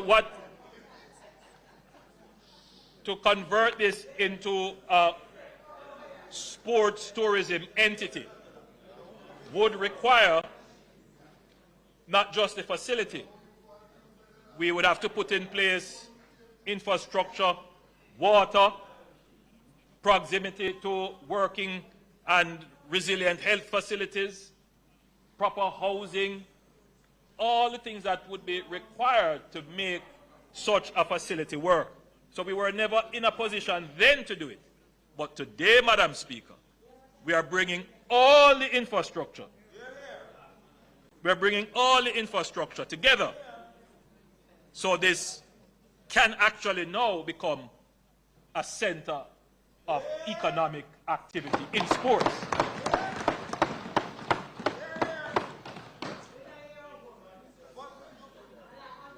The Minister of Tourism sent me a note to say that I forgot to mention the upgrade of the Montego Bay Convention Center.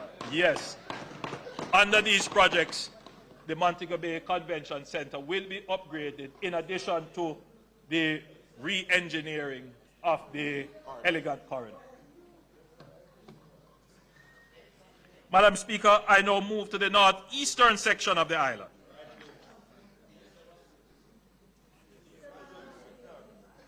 Madam Speaker, the North Coast Corridor and the Draxall and Miami Bay stretch in particular has become one of the most rapidly developing commercial zones in Jamaica. New businesses, new housing developments, new hospitality enterprises, and new entrepreneurial energy have concentrated in this corridor with remarkable momentum. The government wants to support and deepen that energy, not for it to be strangled by the congestion, but for it to be able to properly carry the traffic load of the area. On major event weekends, traffic snarl from miles from St. Anne into neighboring Trelawney. The North Coast Highway capacity has been exceeded by the very growth it helped generate.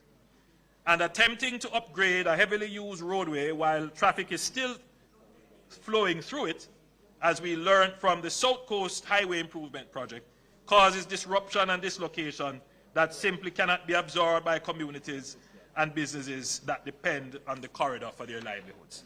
The solution is to build the alternative first. Detailed feasibility studies are being completed for the North-South Highway Extension Project. The proposed extension consists of two segments branching from a new grade-separated interchange near Miami Bay, westward to Discovery Bay in St. Anne, and eastward to Tower Isle in St. Mary. Together, these extensions will create a high-speed tolled alternative to the existing North Coast Road, diverting through traffic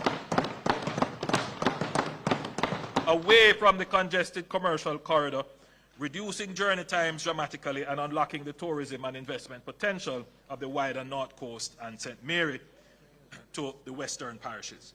Once the North-South Highway extension is sufficiently advanced, the North Coast Highway Improvement Project will follow, upgrading the existing alignment from Montego Bay to Draxall, including the dualization of key sections where traffic volumes and safety demands require it. The Draxall corridor is not a problem to be managed. It is a success story to be expanded.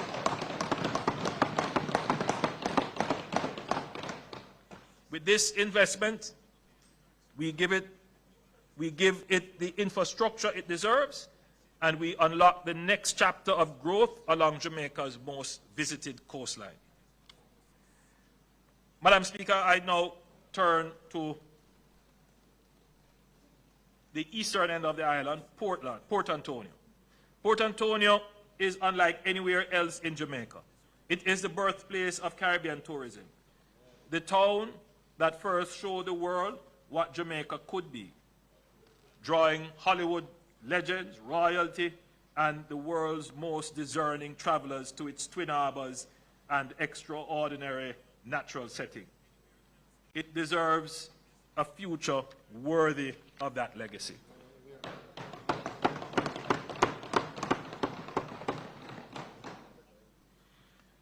As I have reported to this Honorable House on previous occasions, the Port Authority of Jamaica, working with international consultants, town residents, elected officials, and government agencies, developed a master plan for Port Antonio built around a clear and compelling vision. A high-value, low-density tourism destination that preserves the unique history and character of this irreplaceable town while unlocking its enormous unrealized potential. We are now moving from planning to delivery, starting with the Port Antonio bypass. Madam Speaker, sometimes, I'm doing this now 11 times and going through all the projects and the plans. I can just imagine that the people listening might say, but you said this already, or here goes another plan.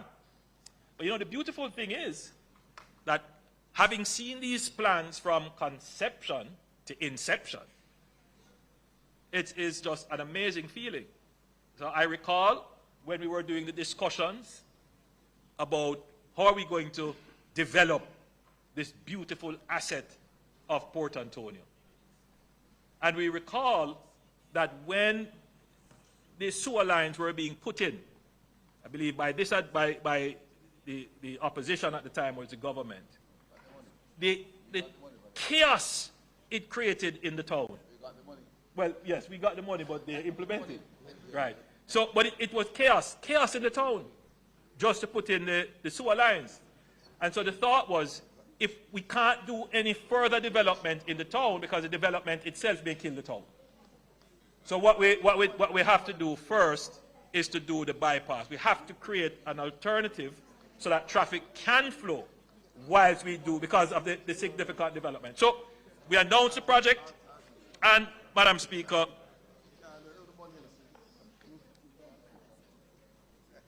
and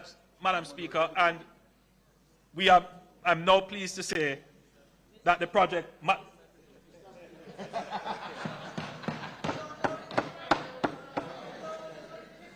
man is man, woman is woman.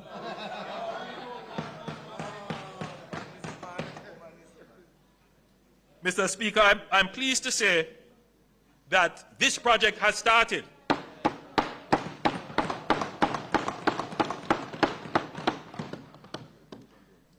This is an $81 million project, and it is an essential precondition for everything else the master plan will seek to achieve.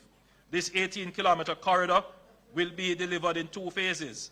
The first spanning Norwich to Turkle Prawle Harbour, and then 7 kilometers of 4-lane roadway, new bridges and upgraded drainage, built inland and elevated to protect against storm surges and coastal erosion.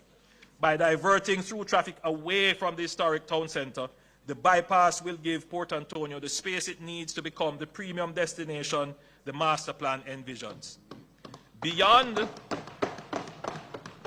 relieving congestion, the bypass will open new corridors for housing, commerce, and economic activity. And as I've said, works has already begun.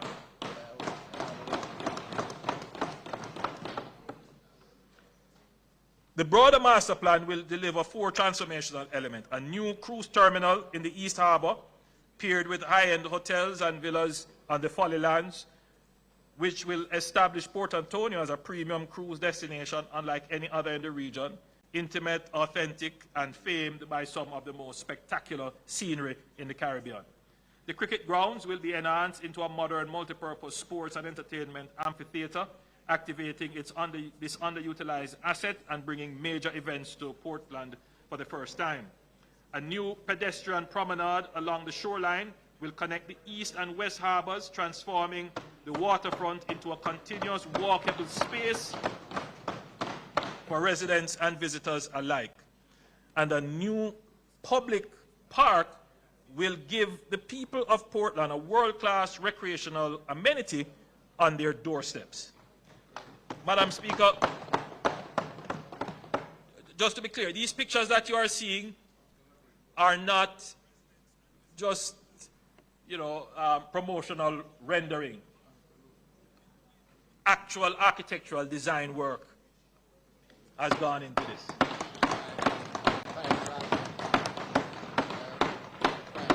All right. Complementing all of this, Madam Speaker, is the Boundbrook Urban Center. So you hear me talk about we're going to build a urban center. We are building urban centers. The Boundbrook Urban Center is approximately 40% complete. Like the Morant Bay Urban Center, Boundbrook will be an integrated commercial hub combining public and private services seamlessly in one location. Madam Speaker, the development of the new port, and I want this is the Morant Bay Urban Center. Well, the bypass starts there, so it connects there. So, Madam Speaker, the development of a new port in St. Thomas has been discussed for some time. The original intent was to develop an aggregate port to serve the growing demand for construction materials in regional markets such as Guyana and Suriname.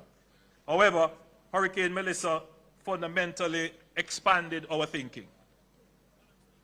Hurricane Melissa served as a stark reminder of the vulnerability of Jamaica's southern coastal line and the existential threat that a direct strike on Kingston would pose to the port of Kingston, and by extension to the nation's ability to recover from any such disaster. As a result, the government will now not only develop an aggregate port for export, but one with capacity for mixed usage such as the Reynolds Pier in St. Anne. This port will serve as a critical backup to the port of Kingston in the event of a major disaster, while simultaneously driving economic growth and creating much-needed employment opportunities for the people of St. Thomas.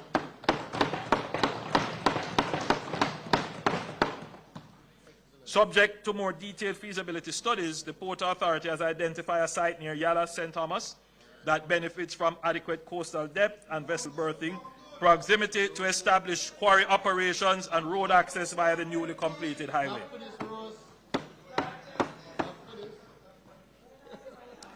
Madam Speaker, the Port of Kingston is now one of the fastest growing ports in the entire hemisphere, and we are determined to ensure that our infrastructure keeps pace with that growth. We are undertaking a series of transformational projects that together will create the largest concentration of near-port logistic lands anywhere in the Caribbean. The first of these is the $80 million Westland projects already underway, which will add 15 acres to the Kingston Freeport Terminal, increasing cargo storage capacity by more than 25%. The second involves the realignment of the Marcus Garvey Drive to the northeast of Tinson Pen and the incorporation of the Tinson Pen lands into an expanded near-port corridor.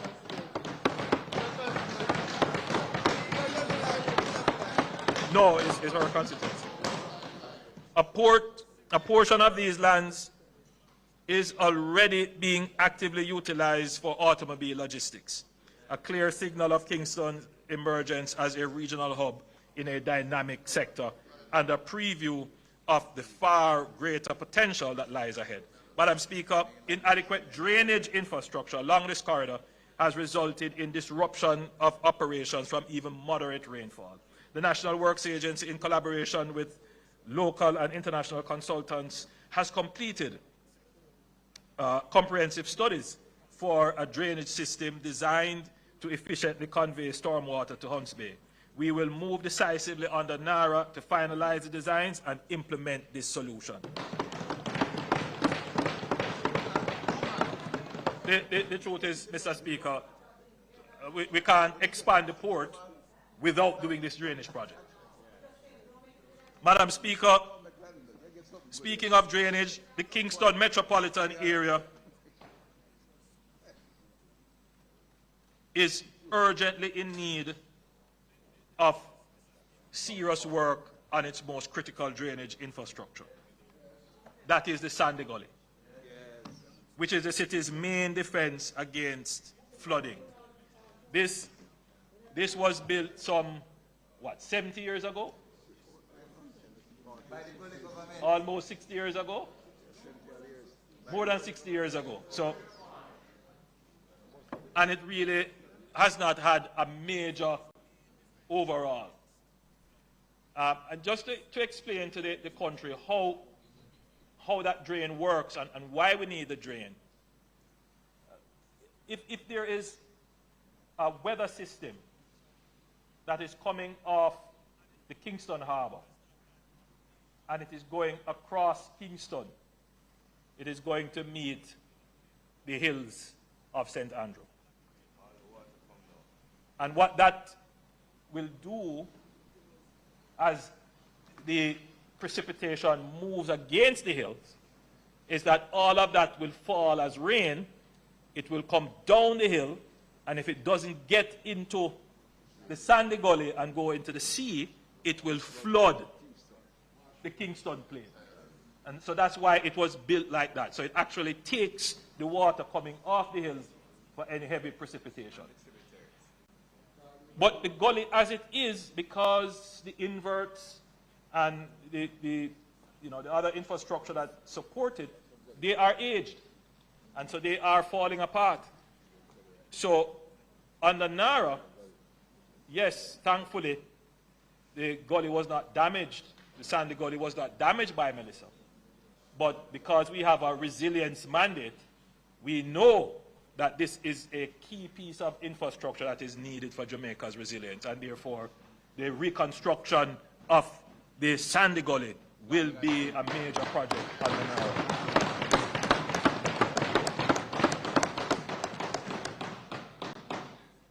Anchoring the entire logistics ecosystem is the Caymanas Special Economic Zone, Jamaica's flagship logistics project. The Caymanas Special Economic Zone is designed to complete Jamaica's transition from a transshipment hub to a fully fledged logistics center for the region and beyond. The first phase will be developed over 4 years at a cost of $8 billion, covering 200 acres of the 700-acre property, generating hundreds of direct and indirect jobs during construction alone. Taken together, the Westland, Tinson Pen, and the Caymanas Special Economic Zone project, which has started. These three investments will assemble the largest block of near-port logistic lands in the region, placing Jamaica firmly on the pathway for fulfilling our national ambition of becoming the fourth global node in logistics alongside Singapore, Dubai, and Rotterdam. Madam Speaker, these are the exact words that were said by the former Minister of Industry and Commerce, who is now the Member of Parliament for Western St. Andrew, which shows that, and he knows, I've always, where credit is due, give credit. You don't have to originate all the ideas, right? The brain is not all in one head. And how I see myself, yes, I like to think myself as a great thinker and conceptualizer, but I prefer to be thought of as the great builder, the one who does it.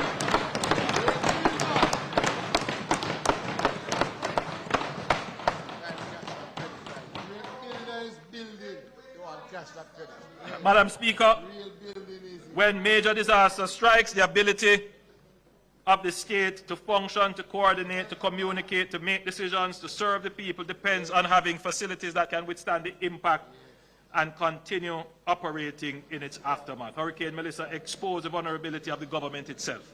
Jamaica currently houses its ministries and departments and agencies in a patchwork of aging, scattered buildings, many of them structurally inadequate, poorly connected to each other, and wholly unprepared for the demands that a major disaster places on government operations.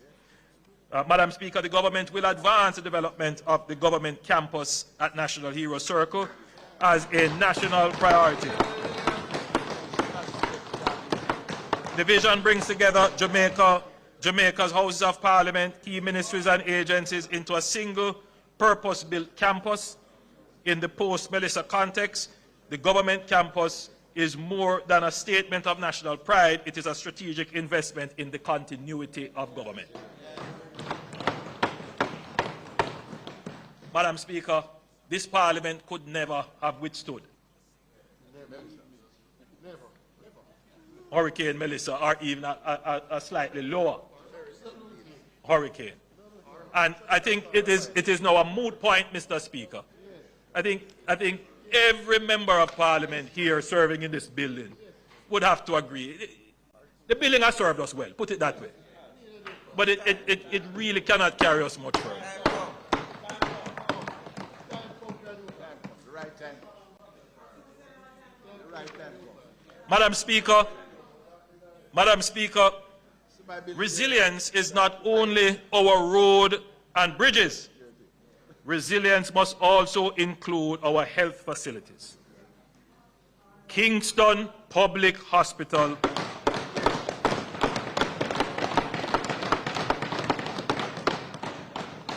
has a historic and venerated as it is, has stood for over 300 years. 300 years. It is vulnerable, and had Hurricane Melissa struck Kingston, the consequences could have been more catastrophic, potentially damaging or destroying a major national referral hospital at the very moment when the residents of the surrounding area would need it the most. That would have added a dangerous new layer of public health crisis to an already severe natural disaster. We have to take note of our vulnerabilities and address them before they manifest. It is imperative that a new Kingston Public Hospital be built to modern international standards with resilience, continuity of care and disaster preparedness at its core. I am pleased to note that the National Reconstruction and Resilience Authority will lead its construction, and Cabinet has already given approval for the acquisition of lands to facilitate the new facility.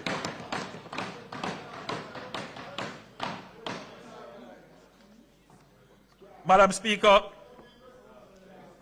both our major international airports sit adjacent to the sea, and we are vulnerable to storm surges and the long-term effects of sea level rise. When Melissa struck, the operational pressure on both facilities was immense. The question that we must answer honestly and urgently: what happens if one or both of our major international airports is rendered inoperable by a natural disaster? The answer cannot be that Jamaica has no answer. Vernon Field has been discussed as a development opportunity for decades. The vision of an aerotropolis, an airport city that would anchor Jamaica's ambition to become the world's fourth logistics hub has appeared in strategic documents. I've spoken about it numerous times. Cabinet decisions and development plans have been made since the 2000s. The long-term vision still remains our aspiration. Former Minister Mike Henry, I'm certain that if he is listening, would be happy to hear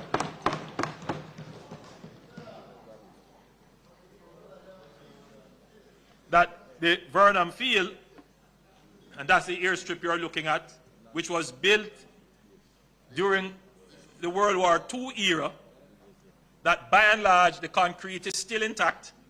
It has over 2,000 acres of land around it.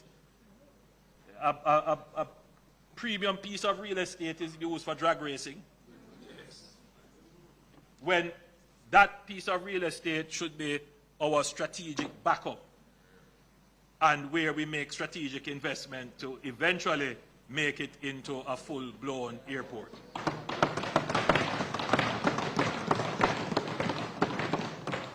And this is why we will advance the Vernon Field Light project, a focused phase rehabilitation of the existing airstrip to create an international airdrome capable of accommodating the largest commercial aircraft in operation.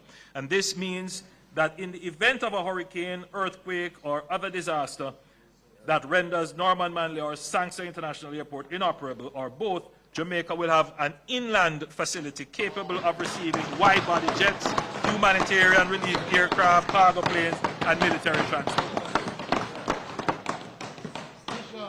The continuity of our aviation connectivity, which is the lifeline of our ecotourism, of our tourism economy, and our import supply chain, cannot depend entirely on two coastal strips of land exposed to the sea. Beyond its resilience function, the Vernon Field Light project will deliver immediate operational value across a range of activities, for example, providing dedicated facilities for international private jets, purpose-built hangar facilities, aviation training and certification, as well as serving as the Maritime Air and Cyber Command base for the JDF.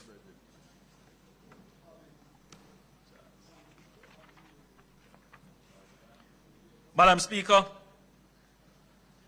the slide now being displayed shows the National Highway Network, including all planned highway projects. What it illustrates is a vision that is within our grasp. A continuous, modern highway network encircling the entire island, connecting every parish, every port, every airport, and every major economic center into a single, seamless system. The objectives of this network are: one, to reduce travel times and transportation costs for businesses and families, to open new corridors for agriculture, industrial, and tourism development, and to strengthen resilience by ensuring that no community is ever again isolated because of a disaster, and of course, to create new lands for low-income housing.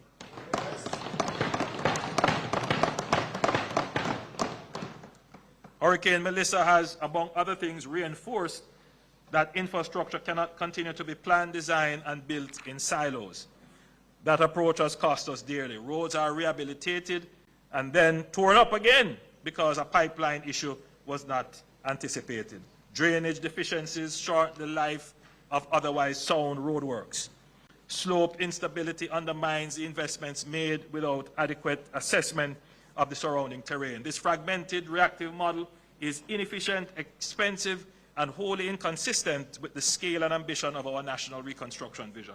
We are therefore moving decisively towards integrated infrastructure planning, a framework in which roads, drainage, water, sewage, utility corridors, slope stability, and climate risk are considered together from the design stage and sequenced into a disciplined way through implementation.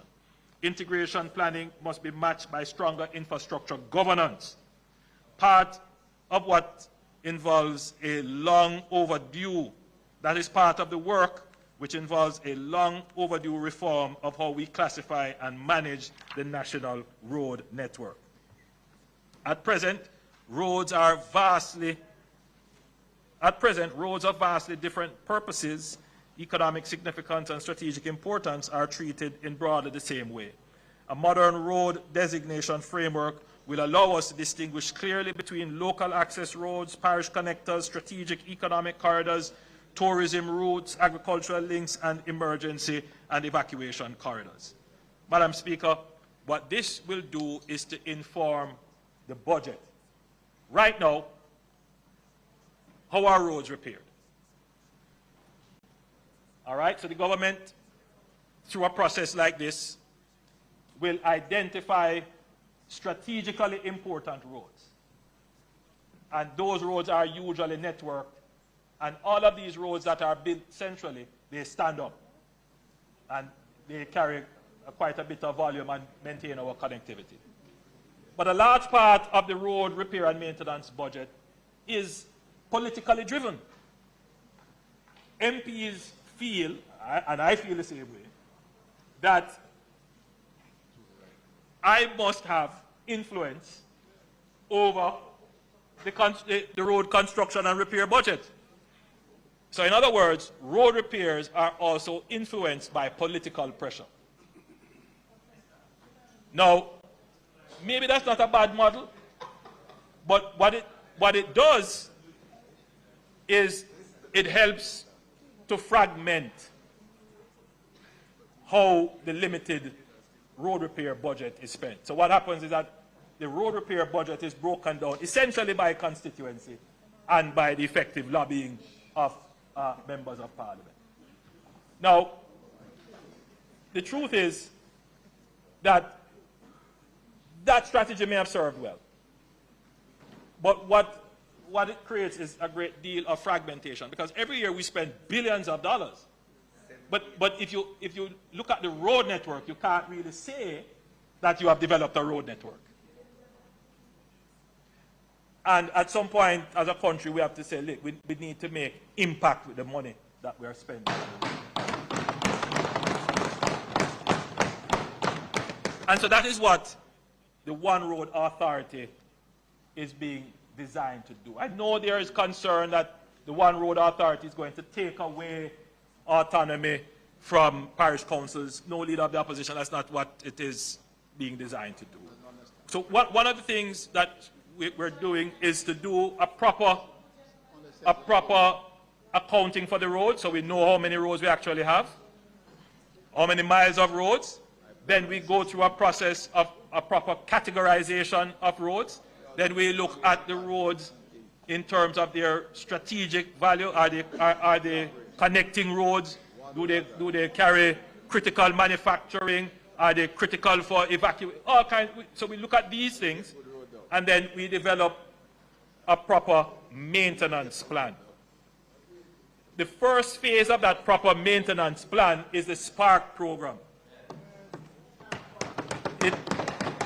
Already, the SPARK program is supposed to do over 600 roads. You've gone about 120 roads have been done across the island. I am sure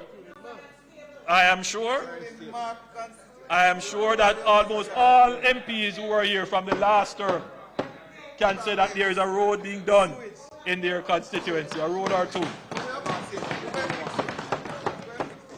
But aside from developing a kind of structured budget for the maintenance of roads, Madam Speaker, we must develop standards for how the roads are maintained. And there must be an entity that holds road users to account when they destroy the road. Madam Speaker, it is a great pain to me to drive on some of our very important urban roads, arterial roads, and you see the wanton spillage of concrete. And it's as if they do it with impunity. Well, I am putting all of those persons who are spilling concrete on our roads on notice. When the NARA is established, you will be prosecuted. The One Road Authority. You're listening. The One Road Authority. Because that entity will also have the power to prosecute. And something too. Madam Speaker, I want to turn very quickly to housing. This year, the National Housing Trust marks its 50th anniversary. The NHT has stood as one of the most enduring and consequential institutions in Jamaica's development architecture, a testament to the vision of former Prime Minister Michael Mann. Hail the man.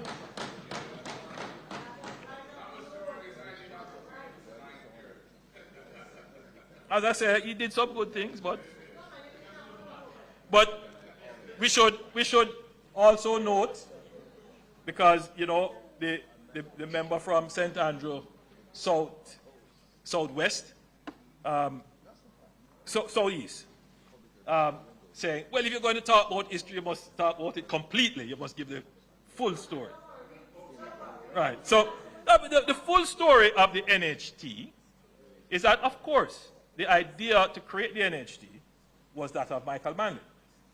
But the NHT was, as you would know, no, I was not, of course I was. No, but history is not for the people who live it, it's for the people who read it. So,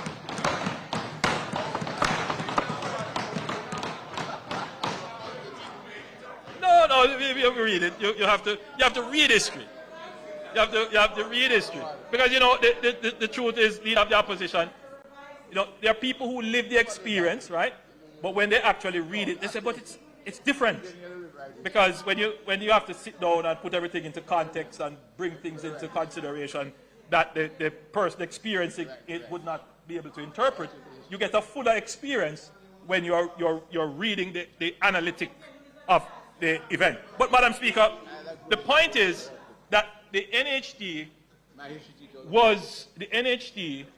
was formed out of the NIS. Yes. Yes. In other words, the fund that we created, the National Insurance Fund, which when we created, the PNP objected to it, turned it around, called it sin, never wanted it to be done.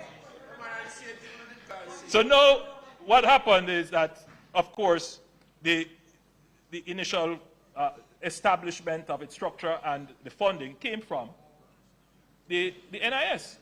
So, I mean, it's just a part of the context of the NHD. But to the credit of former Prime Minister Michael Manley, this is an institution that has served Jamaica well.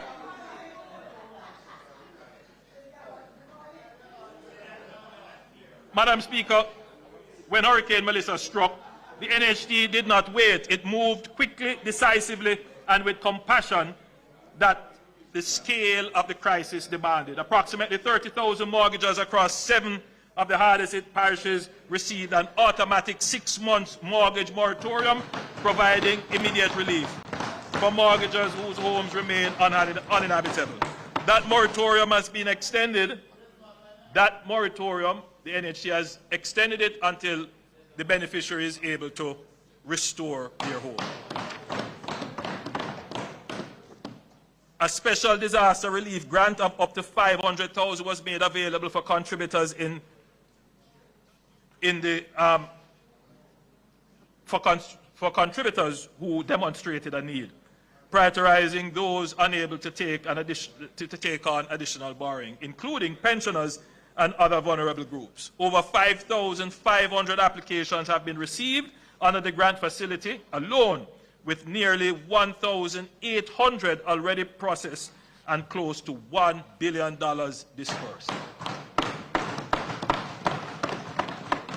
The NHT has also procured 2,500 semi-permanent housing solutions at a cost of US $19 million for families who lost their homes entirely.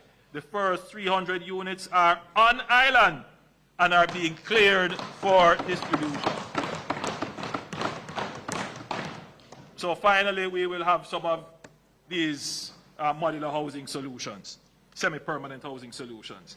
The NHT also introduced a hurricane relief loan of up to $3.5 million at concessional 2% interest rate to support essential repairs, disaster resilience upgrading, including reinforced roofing, and hurricane shelter and supplementation of insurance claims. Madam Speaker, the leader of the opposition said he hasn't seen any program insisting that restoration must be done to code and standard. I can assure you, Madam Speaker, that this program under the NHT, that the persons who are restoring their homes must do so according to the relevant local building codes. I am pleased to announce that the program will be extended through to March 2027, ensuring that families across the island can access concessional financing to rebuild, not just the standard that existed before, but to an even higher standard of resilience. So this loan program will be extended to next year, March. Madam Speaker, let me give the House and Jamaica a clear picture of where the NHT housing delivery stands. As at the 31st of January 2026, the NHT is actively managing a housing train line of over 41,000 solutions at various stages of development across the island.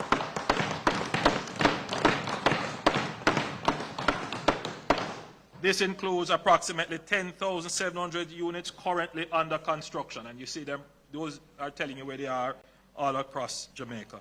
Nearly 6,000 at contract award stage, and 11,500 in procurement and negotiations, and more than 11,600 in planning and design.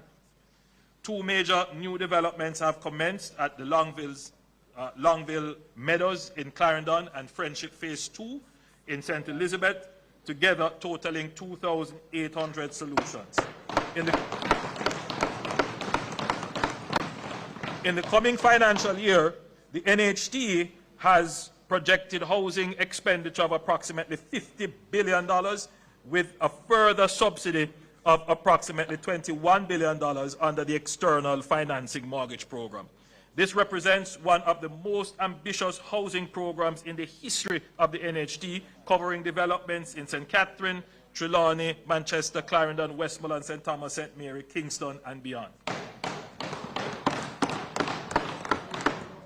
Madam Speaker, I need to directly address the public debate surrounding the annual transfer from the NHT to support the budget.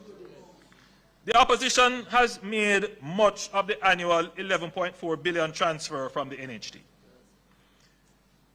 In the face of fiscal pressures created by Hurricane Melissa, the government had no realistic alternative but to extend the drawdown.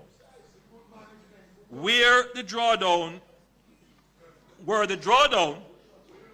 to be discontinued, the $11.4 billion would have to be found elsewhere, resulting in additional taxes beyond those announced. I fully acknowledge that the Jamaican workers contribute to the NHT with the expectation that those funds will be used for housing. That expectation is legitimate, and the government takes it seriously. But we have to be clear on what the real challenges are and how to solve them. First, let me give some deeper insight into the $11.4 billion.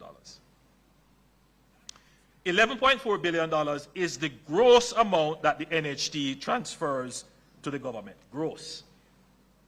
This is net off against the statutory deductions and taxes that the NHT itself is obliged to pay to the government.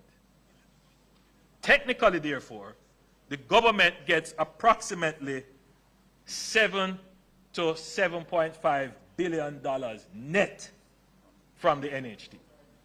I think that is a very important contextual element of the problem. No, every year. Every year. Every year.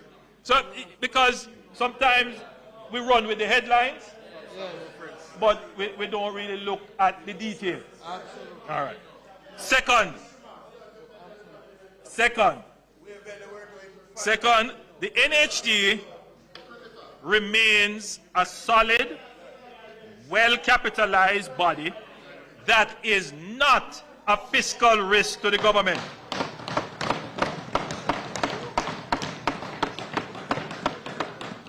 The NHT has not in any way been impaired in its ability to satisfy demand for mortgage loans, even at 0% interest rates. To further improve the cash flow under the external financing mortgage program, NHT contributors can access their NHT mortgage through approved partner institutions instead of going through the NHT itself. The NHT's portion of the loan attracts its usual NHT interest rate, even though the loan is processed externally. Furthermore, there has been no issue, very important point, Madam Speaker, there has been no issue of misuse or mismanagement of any NHT fund under my administration, like the Outameni scandal under the PNP.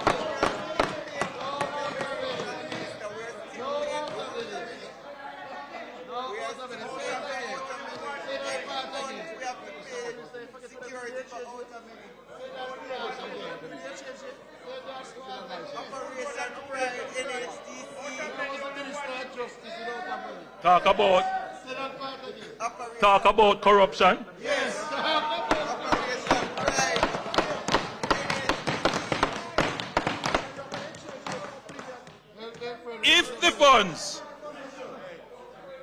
If the funds remained with the NHT, they would largely have been invested in government securities and sat on the balance sheet as lending capacity, waiting for projects that too often do not materialize. Not because the money is unavailable, but because, one, we do not have enterprise-scale contractors in sufficient numbers. That's a reality. Number two, we do not have large swathes of developable land that is close to where people want to live or where sufficient infrastructure exists, so that all that is required to do is to put in the last mile. This is why we are building new roads to open up new lands for housing. That is what we have done in the East, in St. Thomas and Portland, and now we're doing it in St. Elizabeth and Westmoreland. But even when we open up new lands through roads and highways, it takes time to get the infrastructure to the last mile.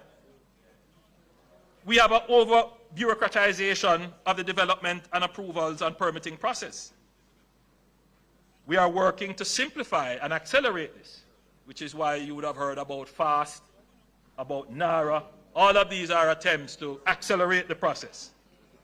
Collectively, these factors mean that the cost of construction in the affordable segment of the housing market makes viable projects difficult to assemble. So the challenge, Madam Speaker, is not that the funds that we take from the NHT deprives the contributor of an opportunity to own a house. That's not accurate. The challenge is, because even though we have taken the funds, in this administration, we have done more than any other.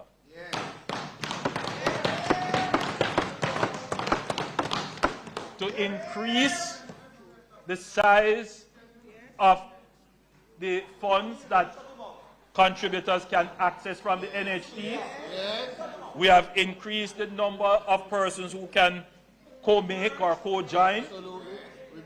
But more than that, we have reduced the interest rate. Can you imagine you can get a mortgage for 0 interest rate? 0. Right? So in other words, what we have done, very high, 60% of the mortgages are 0%. No, 60% of the yes. So if you earn a certain level, you get a 0% interest rate. And 60% of mortgages pay actually 0% interest rate. So there's this notion that somehow the funds deprive. So the NHT, as I've said, offers 0% interest rates to low-income earners.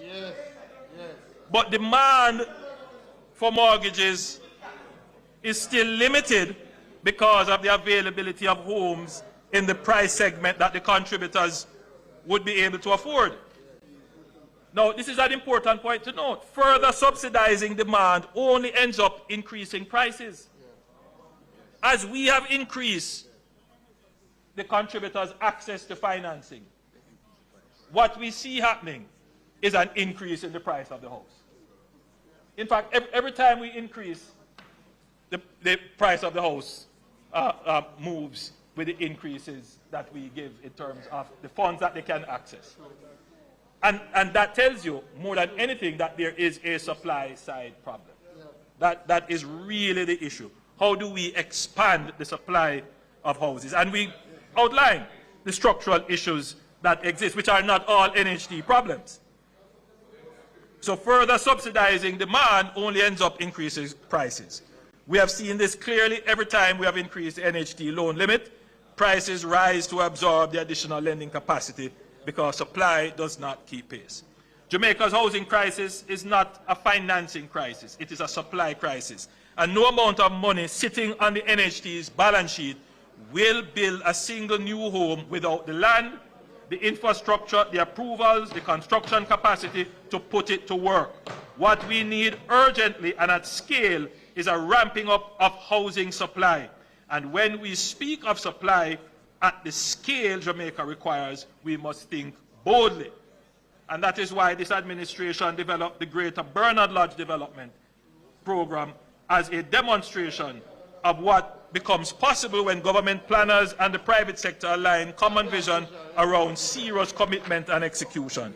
I urge members who have not yet seen what is happening in Bernard Lodge to go and take a look at Bernard Lodge and see the housing that is going on there. The next major large-scale master plan development will be the Greater Innswood development, and this NHT is tasked to lead the master planning of this development. Madam Speaker, I want to talk about some new measures to increase accessibility and affordability. While we work to increase housing supply, we are always working to ensure that homes we build are accessible to the Jamaicans who need them the most. I am pleased to announce that effective July 1, 2026, teachers, nurses, firefighters, and members of our security forces and defense forces will benefit from a specially reduced mortgage interest rate based on their length of service. For those with 5 to 10 years of service, the applicable interest rate will be reduced by 1%, and for those with service of 10 years or more, the rate will be reduced by 2%. For young Jamaicans under 35, the NHD will reserve a minimum of 20% of scheme units, doubling from the previous allocation of 10%, and will provide an advance of $2 million to assist with deposit requirements for open market purchases.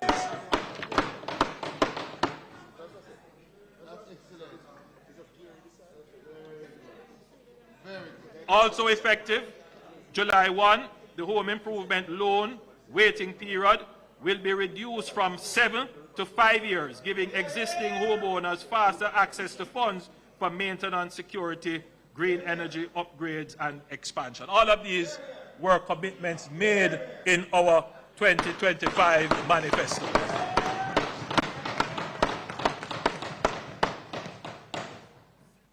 Madam Speaker, in commemoration of the 50th anniversary, the NHD will break ground on 2 new state parks.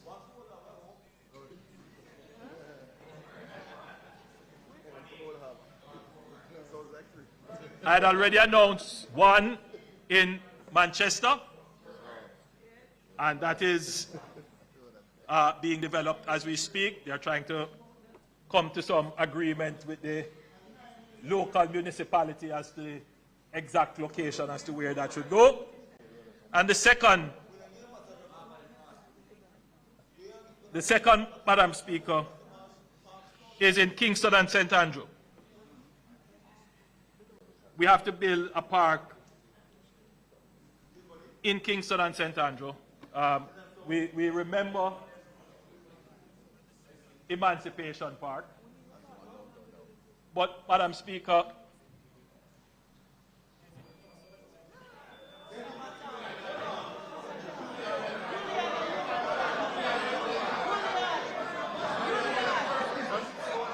that was low. That was low.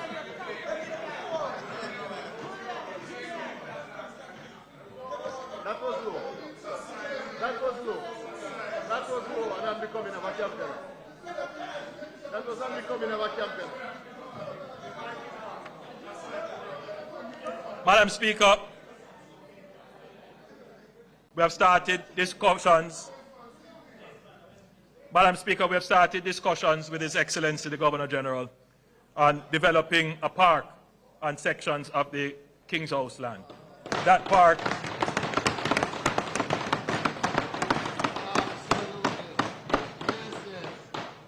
Madam Speaker, that park will be particularly developed to deal with the needs of our seniors, a place where they can exercise and walk securely. So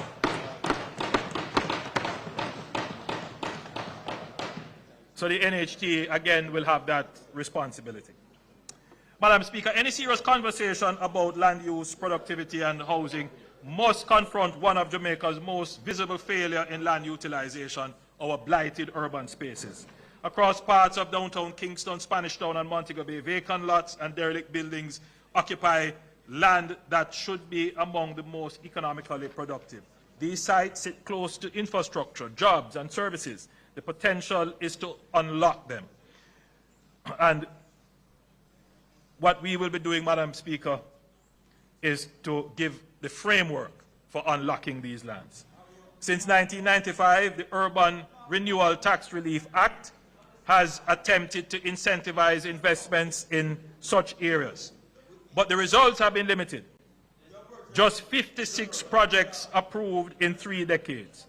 Last year, I indicated that we would overhaul this framework to make it fully fit for purpose, and that work, led by the UDC with key stakeholders, is now well advanced. The new framework will strengthen the core incentive by allowing developers to apply the existing tax credit against up to 100% of income tax liability rather than the current 50%. Madam Speaker, this is a major change.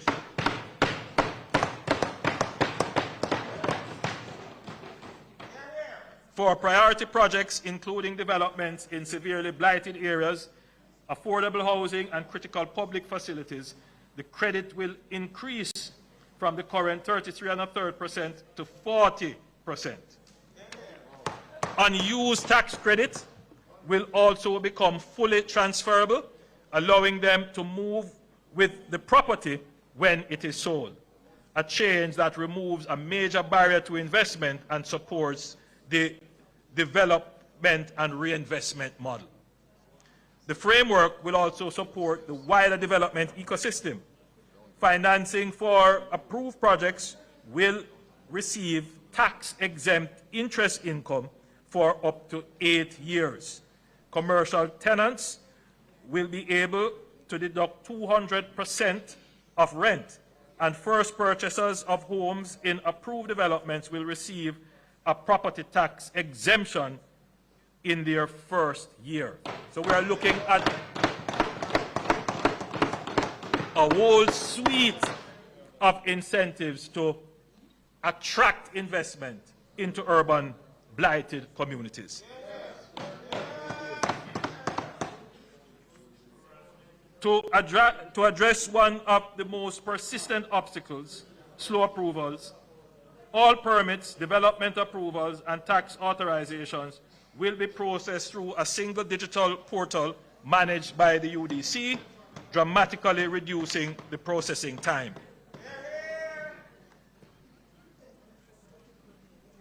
Finally, the program will expand beyond downtown Kingston to include sections of central Kingston, Vineyard Town, Swallowfield, Olympic Gardens, Spanish Town, and Cape Manors in St. Catherine, Montego Bay in St. James, Port Antonio in Portland, and Morant Bay in St. Thomas. The new framework will also explicitly include disaster recovery and reconstruction areas, covering sections of Black River, Fonthill, Junction, and Santa Cruz in St. Elizabeth, White House, and Negril in Westmoreland and Hanover, and Falmouth in Trelawney.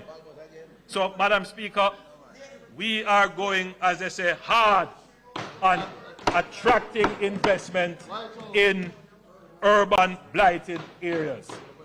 Madam Speaker, some technical and legislative work remains, but we are targeting the first quarter of 2026-2027 for the new urban renewal framework to come into effect.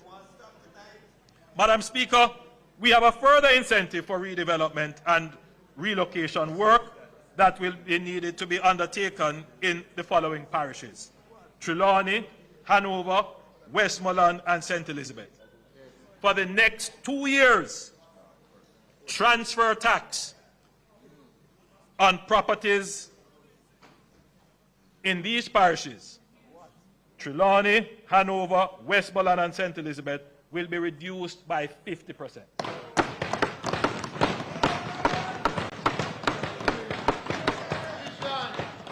The purpose of this is that in these parishes, this is where we will have the most need for relocation, which we will need to be able to sell property and dispose of property. Many persons want to come out of certain areas, and if we can incentivize this process, it would be in the interest of the restoration and recovery.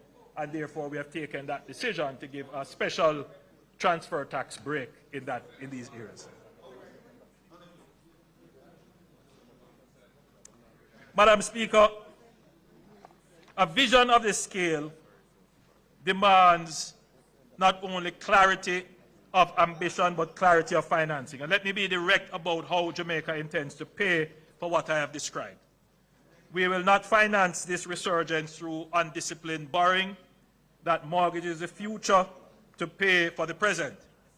Every element of the reconstruction and development program will be financed through a deliberately structured, multi-layered architecture that protects Jamaica's fiscal stability while mobilizing the full range of available resources. The financing rests on 4 distinct pillars: concessional sovereign lending. The core of the US $6.7 billion package secured from our multilateral partners is patient, affordable capital deployed for investment. It will finance the infrastructure backbone of reconstruction where private investment is not possible. So we will invest where public good is established. Private sector mobilization and PPPs. US $2.4 billion out of the US $6.7 billion package is specifically intended to crowd in private capital through public-private partnerships for projects where commercial returns can support private investments. The government provides the enabling condition, private capital provides the execution, scale, and commercial accountability. Climate and resilience financing. We will access dedicated climate financing mechanisms, including the Loss and Damage Fund under the UNFCCC, the Green Climate Fund, and other adaptation instruments to fund coastal protection, resilient infrastructure, and community relocation. Jamaica has paid a disproportionate price for the climate crisis, which it did not create. We intend to claim every dollar of climate finance we are entitled to. And 4, domestic long-term capital. We will mobilize Jamaica's own savings from pension funds and insurance companies. And this is what the recent reforms announced by the Minister of Finance are designed to do. We didn't just announce them in a vacuum. The recent changes in how pension funds and other long-term investment instruments can access and deploy their capital. We are not just hopeful, we are incentivizing them to deploy those capital resources into the projects that are going to be managed and executed under NARA and facilitated through the FAST program. So we have thought out an entire ecosystem of measures. Together, these pillars form a financing architecture that is prudent, diversified, and equal to the task before us. Madam Speaker, there are some critical enablers for this to be done. And I think, Madam Speaker, you will agree and permit me if I have a sip of water.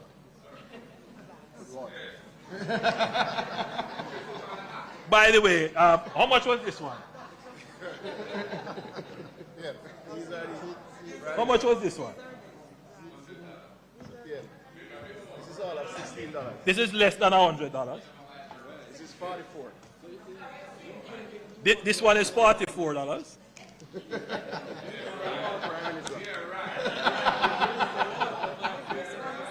Very nice, very nice. But I have another present for you.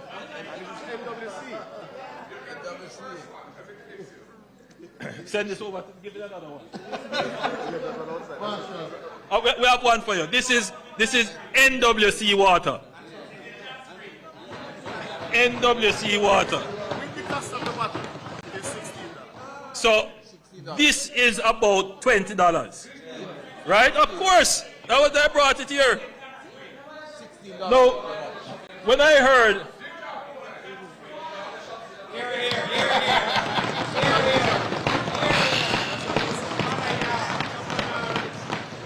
So when I heard It's in your pipe. when I heard the protestations, of the leader of the opposition that water costs more than gas.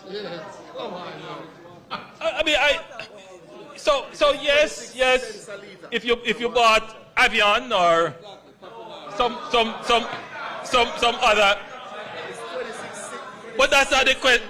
The question is, why would the leader of the opposition go and buy water that costs more than gas when there are other options that are more economical? Madam Speaker, to me,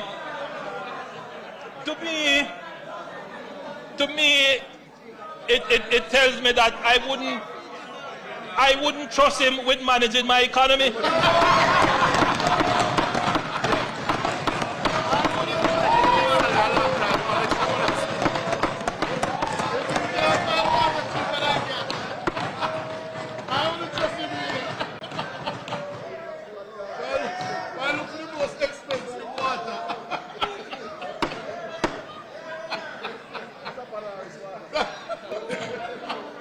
Madam Speaker, what I have described is a resurgent Jamaica, a new Jamaica. But all of this depends on a set of critical enabling conditions that must be in place and must be sustained. There are non-negotiable preconditions for the resurgent Jamaica I have described today to move from vision to reality. Enabler number one, maintaining debt sustainability and macroeconomic stability.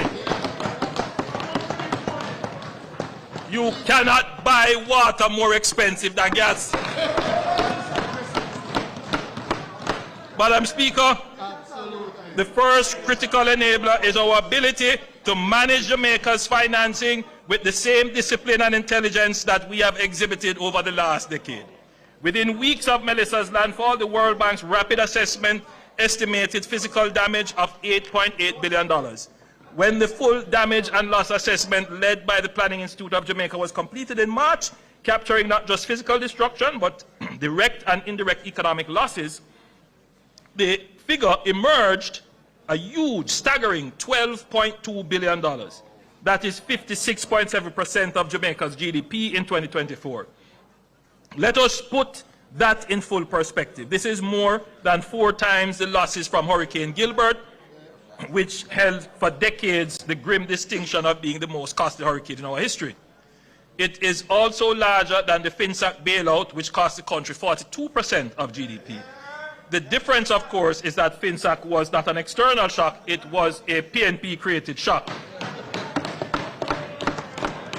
It was a purely domestic homegrown crisis caused by poor policy choices of the PNP administration of the 1990s. It took us 30 years to get back the debt to GDP down to the same level as it was at FinSAC. 30 years. And this is the administration that brought it down.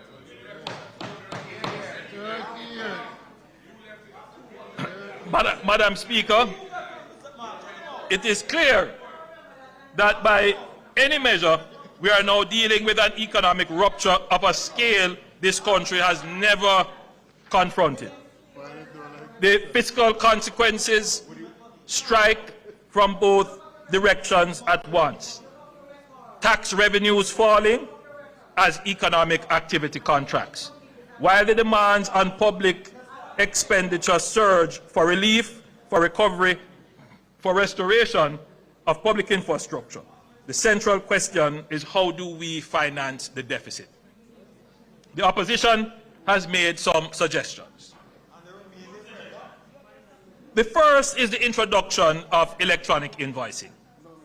This is something that has already been contemplated, but to get it to implementation, you have to first of all build out the digital infrastructure. Madam Speaker, it is a good recommendation. We're not naysaying it.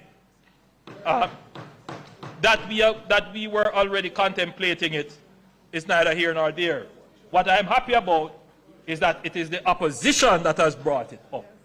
Because one of the reasons why we are very cautious in advancing it is that we know that once you put this out, even though you will hear people up front say, oh, this is a good move, you know that there are going to be issues raised about data security and privacy, issues to do with the digital infrastructure to carry it, because it is a very extensive system. So before you can even mount such a system, you have to put in place something called public key infrastructure. You have to have the, you know, they talk about today's world, you require data centers. You will need some very serious data centers, not just cloud data storage, but you have to have local data storage here. So there is a lot of work already being done to put us in a position to layer on this whole business of electronic invoicing. I'm therefore happy that we can say that there is consensus across the aisle that this is something that we must do. The Data Protection Act is already in place. All the work that we have done through NIDS and creating the ICT Authority, all of those come together to form what is necessary to build the system for electronic invoicing.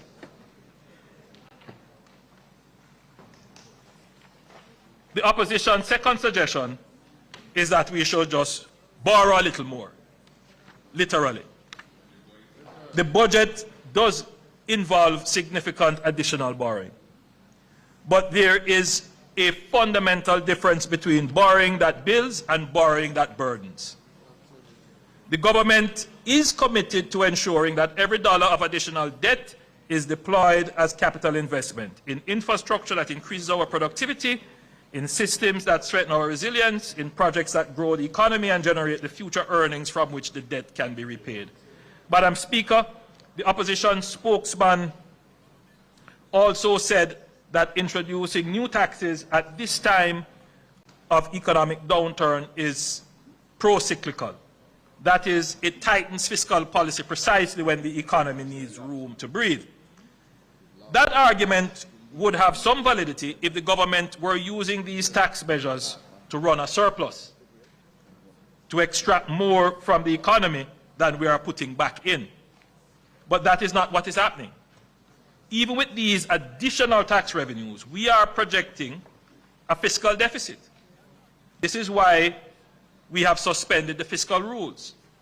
This year, the government is planning to spend significantly more than it is collecting. So technically, Madam Speaker, we are putting more money into the economy. And when a government runs a deficit, it is by definition, or should be depending on what it does with the funds, provide a net stimulus to the economy. It is injecting more into the circular flow of economic activity than it is withdrawing. That is not a pro-cyclical policy, it is counter-cyclical. Madam Speaker, I ask this House to pause and consider a sobering question. Where would Jamaica be today if we had listened to those who, during COVID, urged us to deplete our reserves, abandon our fiscal anchors, and spend without restraint? Where would we be standing now? Not only in the aftermath of the largest disaster in our nation's history, but also facing a fresh wave of global uncertainty driven by rising energy prices, supply chain disruption, and the conflict in the Middle East. Just imagine if we had arrived at this moment with empty buffers, exhausted credibility, and a debt burden already spiraling out of control. We would have had nothing left to give, no capacity to lend $150 million US to the JPS, no space to provide $10 billion in grants through the ROOFs program, no credibility to mobilize US $6.7 billion from our development partners. The light would still be off, there would be no water, and Jamaica would be at the mercy of circumstances rather than in control of them. Madam Speaker, the public sector wage bill now poses a fiscal risk. Over the past 3 fiscal years, this government has undertaken a comprehensive restructuring of public sector wages and salaries. This reform was necessary and long overdue.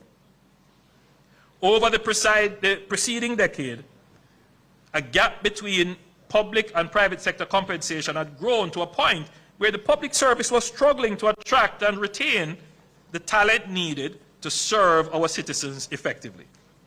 The restructuring was designed not only to reduce the gap, but to simplify the pay system and bring greater transparency to how public servants are compensated. The results have been significant. The vast majority of workers have received meaningful increases in their take-home pay. However, we must be clear about what this has meant for our public finances. As a result of the compensation reform, the wage bill has risen by approximately 3.7 percentage points of GDP, and now stands at around 13.8% of GDP in 2025-2026, coming from our target previously of 9%. Prior to this reform, public sector wages accounted for 36 cents of every dollar of tax revenue collected. Today, that figure stands at 49 cents. That is a profound shift in the structure of public expenditure, and it demands that we must be careful in how we press for further increases. Madam Speaker, this present juncture in our history requires a different approach to wage negotiations. The government, through consistent inflation targeting, has ensured price stability in the market.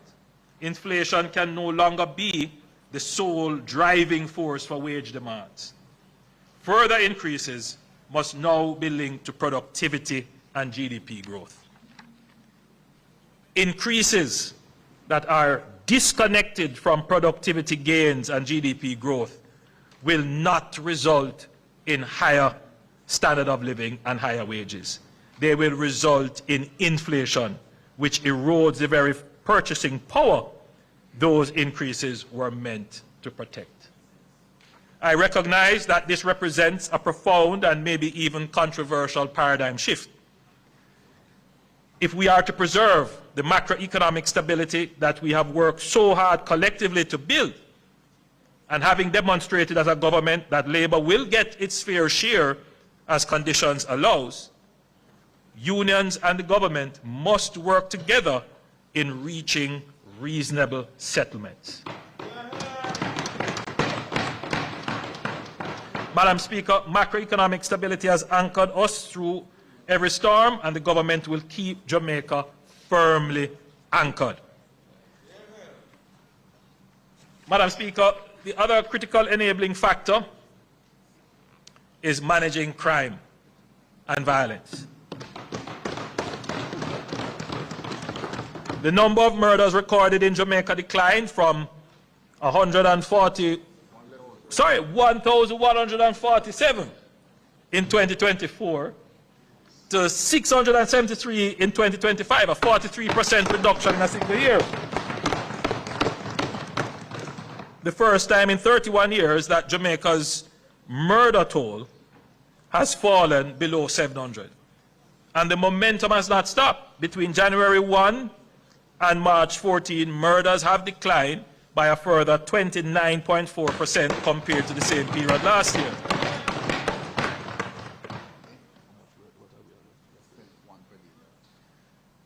So we are about what, 20? We are 22 as of yesterday? As of today. So we are 19 days, 22 murders. 1.1. So we are not doing too badly. We will make it. We will make it below 500.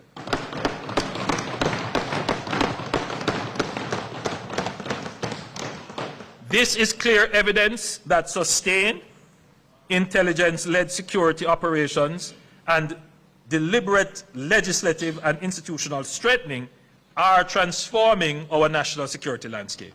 This progress has been facilitated by strategic use of emergency measures to give our security forces the time and space to develop their capabilities and at the same time attenuate growing problems. We can safely say, as it is visible for all Jamaicans to see, that we have increased the capabilities of our security forces, and they are now far superior to the capabilities of organized criminal elements in the society. The state must have the best intelligence, the best communication, the best transportation, and the best tactical equipment and weapons to eliminate and deter criminal threats. But we have also been ensuring that the state forces use these capabilities according to the law with respect for human rights, compassion for victims, and protection of the vulnerable. A critical component of this performance has been an all-out assault on gangs spearheaded by the Joint Anti-Gang Task Force. Gangs are the engine of Jamaica's violent crime.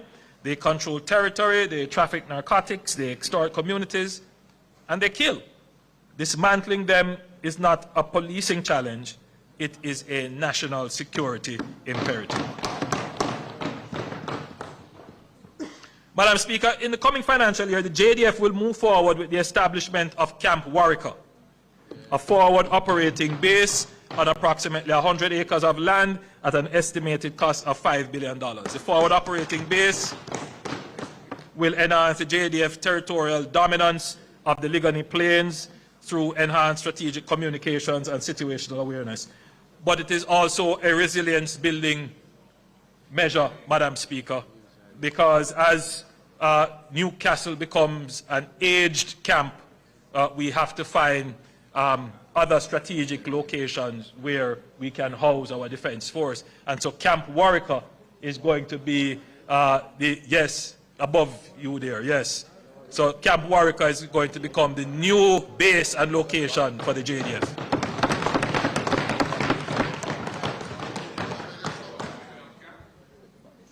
Over time. Well, I mean, the leader of the opposition asked a question, are we giving up camp? I mean, you will always have a footprint in Upper Camp. It's not possible to totally demobilize, but I mean, we don't speak publicly about national security issues like that, but you always need the higher ground. You always need the higher ground. Madam Speaker, this budget deepens Jamaica's strategic transition from reactive crisis management to persistent readiness, from crime suppression to sustained reduction, and from fragmented border oversight to coherent domain awareness. It supports investments in layered surveillance, expanded radar coverage, UAV, unmanned aerial vehicle capacity, and persistent maritime domain awareness to ensure Jamaica never has to choose between disaster response and border security. Madam Speaker, gang-driven violence is only one dimension of the challenge. There is also the social violence that pervades daily life, domestic violence, child abuse, violence in schools and institutions. These are deeply embedded in our social fabric and will not be resolved by security operations alone. It is precisely this broader understanding that led this government to rename the Ministry of National Security as the Ministry of National Security and Peace, a deliberate signal that our mandate extends beyond crime suppression to active, sustained cultivation of peace in communities. Madam Speaker, the Leader of the Opposition in his presentation pointed to the breakdown of the moral fiber of the society. This is something I have also spoken to on numerous occasions. It is something that the government must address, civil society must address. It is becoming a real threat to our civilization. The level of incivility, crassness, bad behavior, dysregulation, it is troubling. And it is not just a social issue, it is an economic issue. Because, you know, if you have behavioral problems in schools, you will have behavioral problems in the workplace. And therefore, Madam Speaker, it is a problem that must be addressed. And so at some point, myself and the leader of the opposition will sit down to see how best there can be a joint approach to treating with this problem.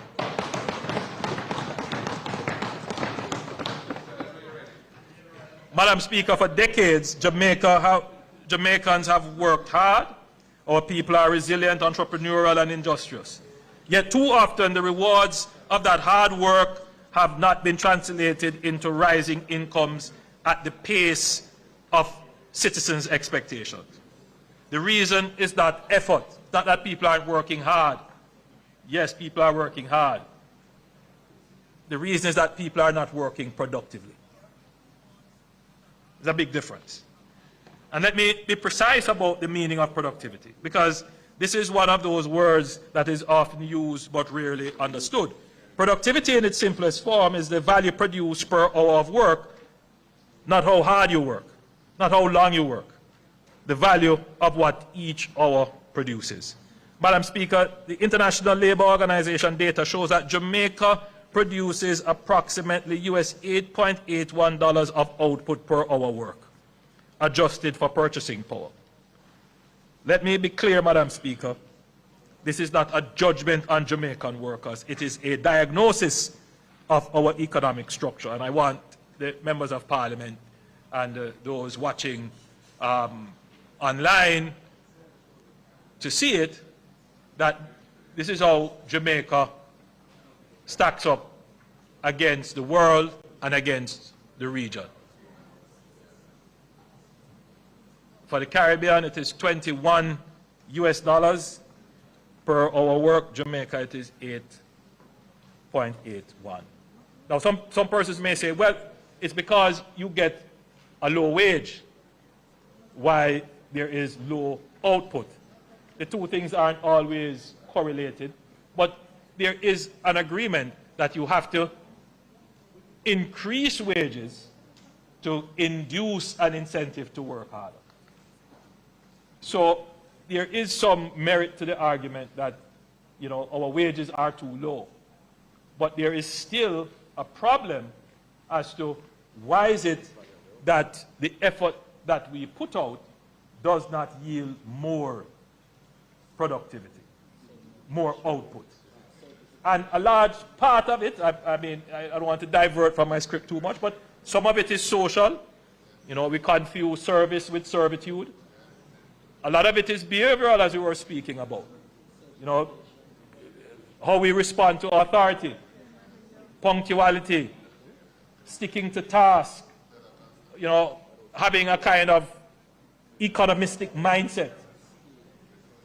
Skills are a big part of it, which I'm going to go on to address. But, Madam Speaker, the graph now being displayed shows that Jamaica's GDP per hour work compared to the Caribbean and Latin America and the global middle income benchmarks at just $9 per hour. Jamaica is less than half of the Caribbean average of 20.5 US dollars per hour, as well as upper income countries in Latin America at US $21.10. And far below the high income Latin American and Caribbean countries, which produce nearly $40 per hour.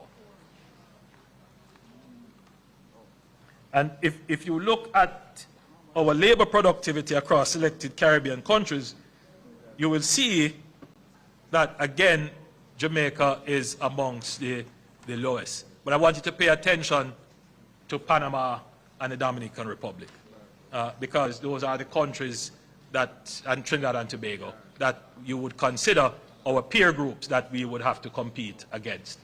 And that essentially tells you what our problem is.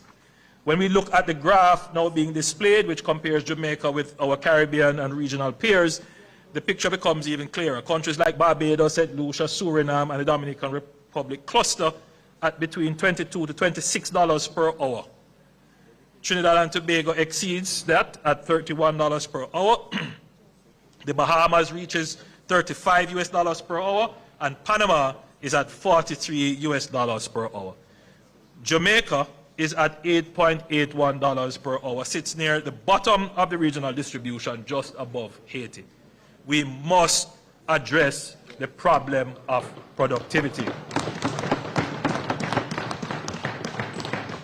Madam Speaker, the government is developing a policy position on how to improve our low level of productivity, and I will come to this House at a later date to present this in detail. The issues of productivity is not just a matter of wages and remuneration, but also a matter of culture and socialization.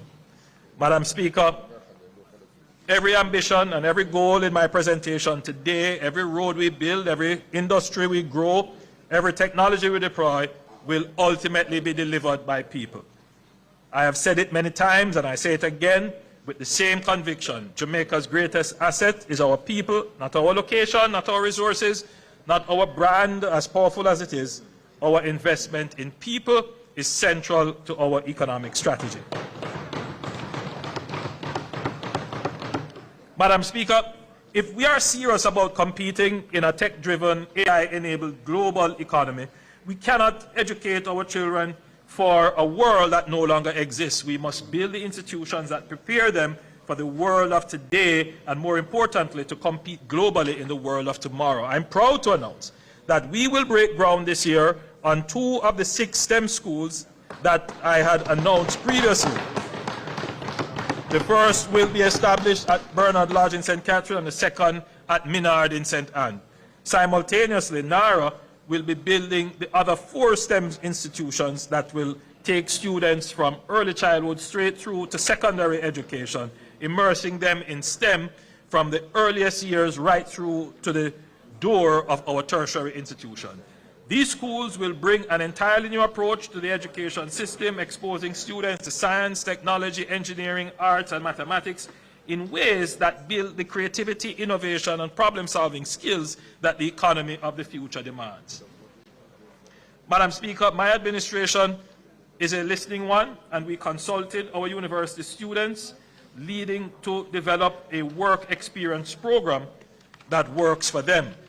Starting in the upcoming financial year, the Hart NST Trust will introduce a pilot of the tertiary Learning, Earning, and Prosper LEAP program to widen pathways from tertiary education to employment by providing paid on-the-job experience. Students of accredited tertiary institutions, as participants of the tertiary LEAP program, will be able to engage in meaningful work in the public sector and participating private companies. As they work, they will receive a competitive part-time compensation package. LEAP is an opportunity for students to continue learning while Hart places them in employment of their choice so they can assimilate into the workplace, earning an income and garnering valuable experience. I must recognize the President of the University of the West Indies Guild of Students, Mr. Rashawn Winter,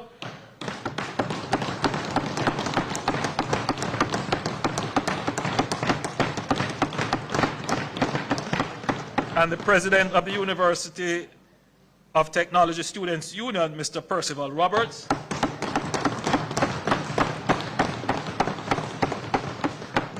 and their teams for serving as the brains of this initiative. This is how my administration makes policy. We first listen to those who serve, then we act collaboratively. I thank these student leaders for putting pen to paper, bringing their ideas forward, leading every step of the way, and working with us to develop the program. Madam Speaker, the National Reconstruction Program under NARA will require thousands of skilled tradespeople, carpenters, electricians, plumbers, masons, roofers, and the capacity to train them at scale and at speed. Madam Speaker, the Hart Trust NSTA will train construction-related tradespersons who can assist in the Building and Resilience Initiative, as well as propelling the expansion of various sectors. Madam Speaker, we are launching a contractor incubator program, placing selected graduates from Hart and UTech on a guided development pathway with access to technical assistance, advanced training, and concessional financing through the Development Bank of Jamaica to purchase equipment and scale their operations. The intent is to have Jamaicans gain experience on high-value public infrastructure projects and transition faster into sustainable employment and enterprise. Madam Speaker, I like this project because essentially what it is saying, it is an incubator for a new generation of contractors. Contractors are critical to the utilization of the capital budget. Madam Speaker, I was proud to bring the Heart Trust NSTA closer to Prime Minister Siaga's vision when we eliminated tuition fees up to level 4. Since then, Heart's doors have been open to more than 500,000 young and not so young men and women island-wide. Our mission to expand access to opportunity through skills training is not yet complete. I shall now complete that mission.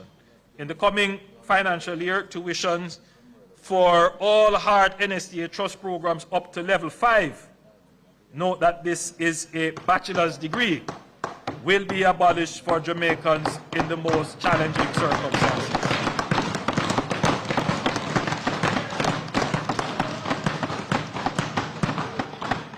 Heart will become free from level 1 to 5 for those who need it most, because my administration understands how important it is to continuously improve access to skills training and give every Jamaican a clear pathway to prosperity.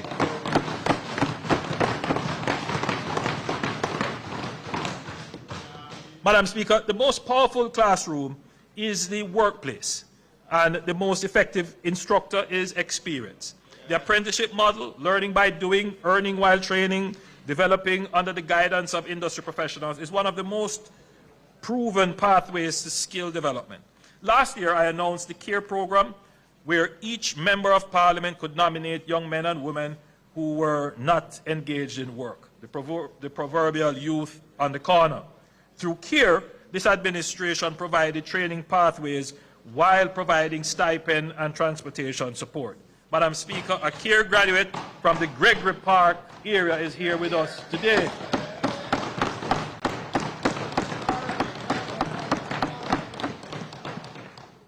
Kimarley Ashley is in the gallery, and as a young trainee, Mr. Ashley joined the CARE program and was assigned to Colley trading.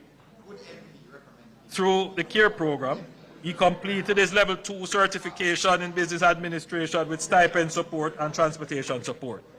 He gained valuable knowledge, employment skills, and real-world experience that has helped in his next steps. Mr. Ashby is now a full-time employee at Colley Trading. The recovery and reconstruction effort is not only rebuilding homes, it is rebuilding futures. Yes. Janie Freighter from Barton District in St. Elizabeth is with us today.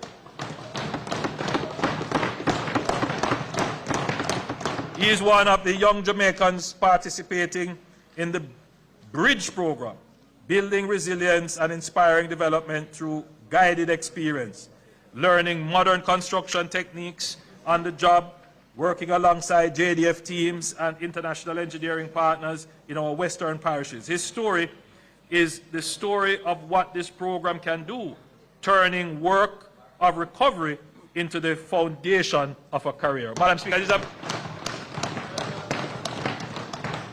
this new on-the-job training approach to skills training has demonstrated results, and we are now mainstreaming these lessons in our HEART programs, especially in construction, manufacturing, and logistics through partnerships with the IDB. Madam Speaker, I'm particularly happy about this because we have asked the JDF and HEART to partner together to ensure that while we are restoring the roofs, that we are training the young men and women, because we are going to need them during the reconstruction.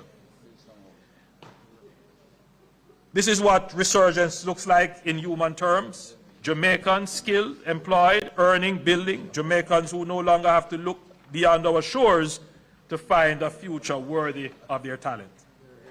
Madam Speaker, I want to speak briefly about beach access.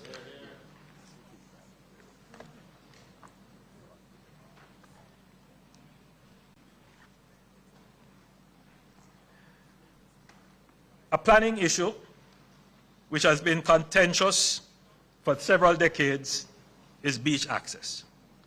The leader of the opposition raised it in his presentation. Every administration has committed to creating a policy framework to improve and increase Jamaica's access to our beaches. Today I am tabling Jamaica's new beach access policy.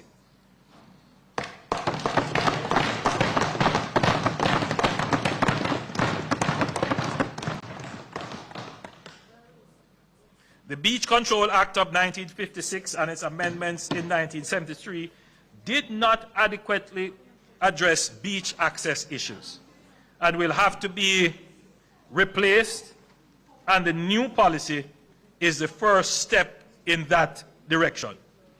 The policy focuses on developing a modern, inclusive definition of a beach and definition of the foreshore, backshore, and water shelf, outlining how the government will improve access, outlining the required legislative amendments, and outlining changes to the consideration for new development approval. Madam Speaker, another element of the policy is developing a framework around investments in man-made or constructed beaches.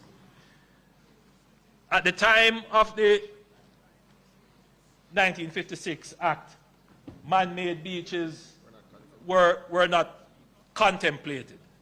I mean, obviously man-made beaches have been around a long time, but it was contemplated as an endeavor in Jamaica. I think now we have to integrate that into a new framework of managing our beaches. So the policy, Madam Speaker, affirms government's commitment to ensuring that Jamaicans have access to their natural public assets in an orderly, safe, equitable, and sustainable way.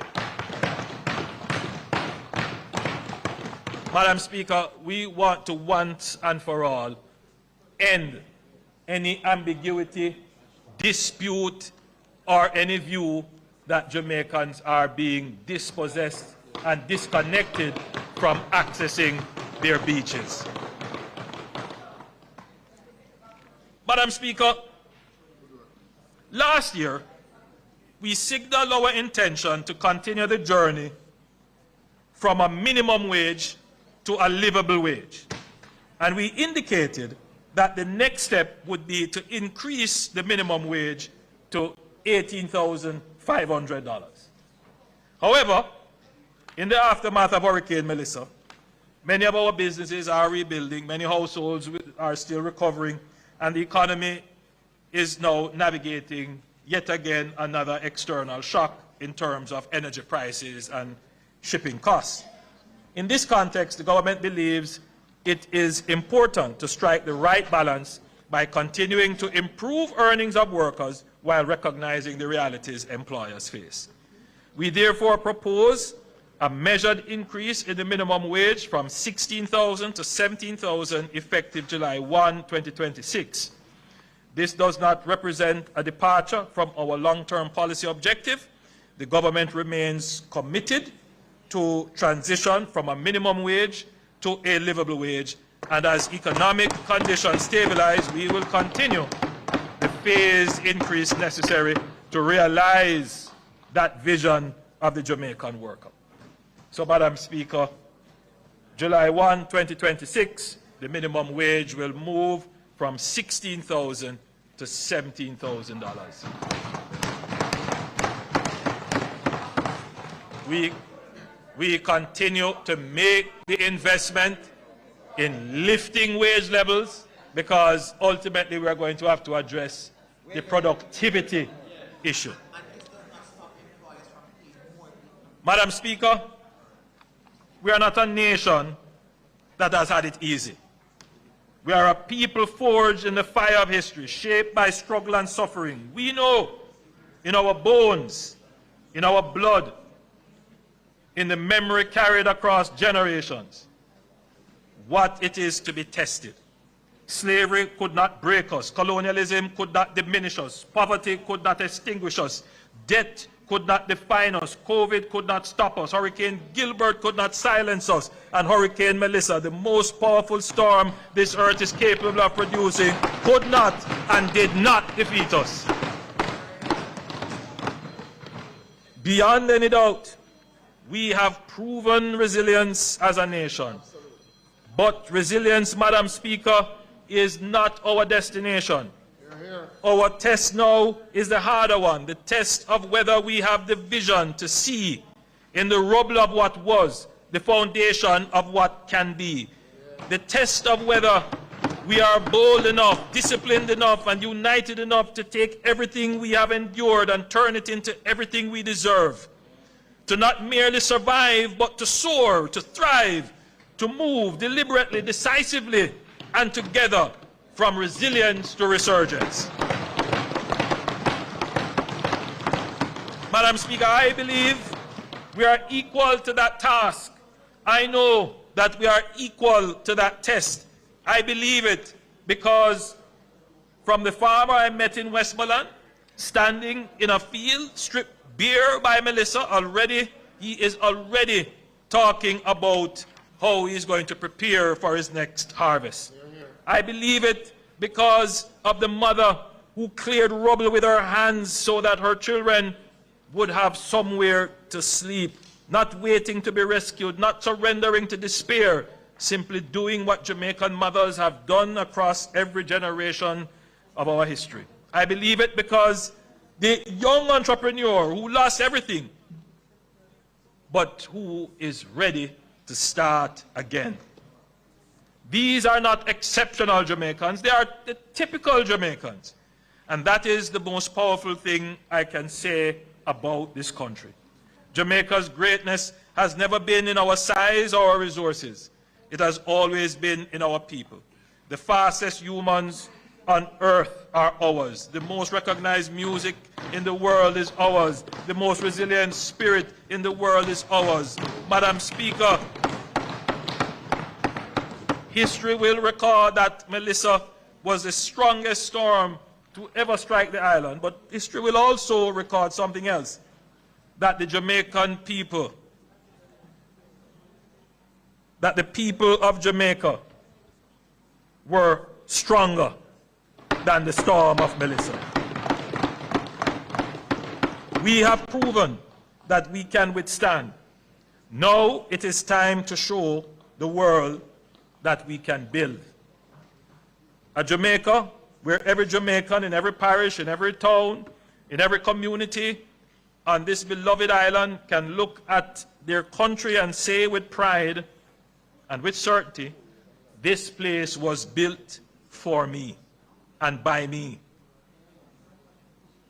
And I was built for this place.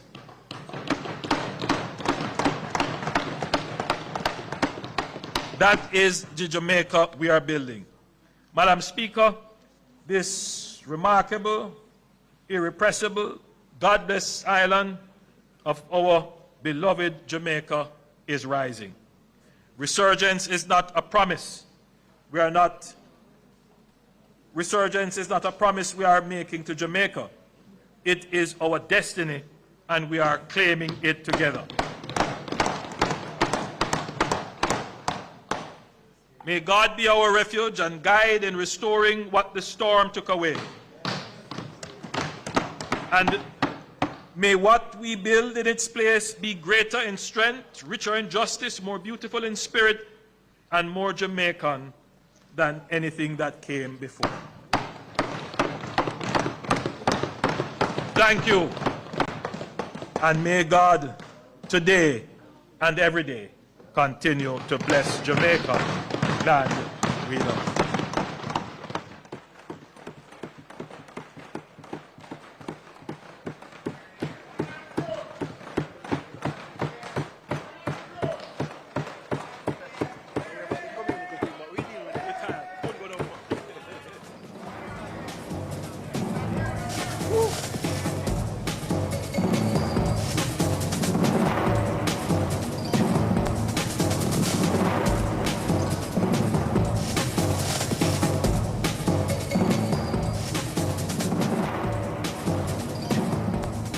That was the contribution of Prime Minister Dr. Andrew Holness to the 2026-27 National Budget Debate.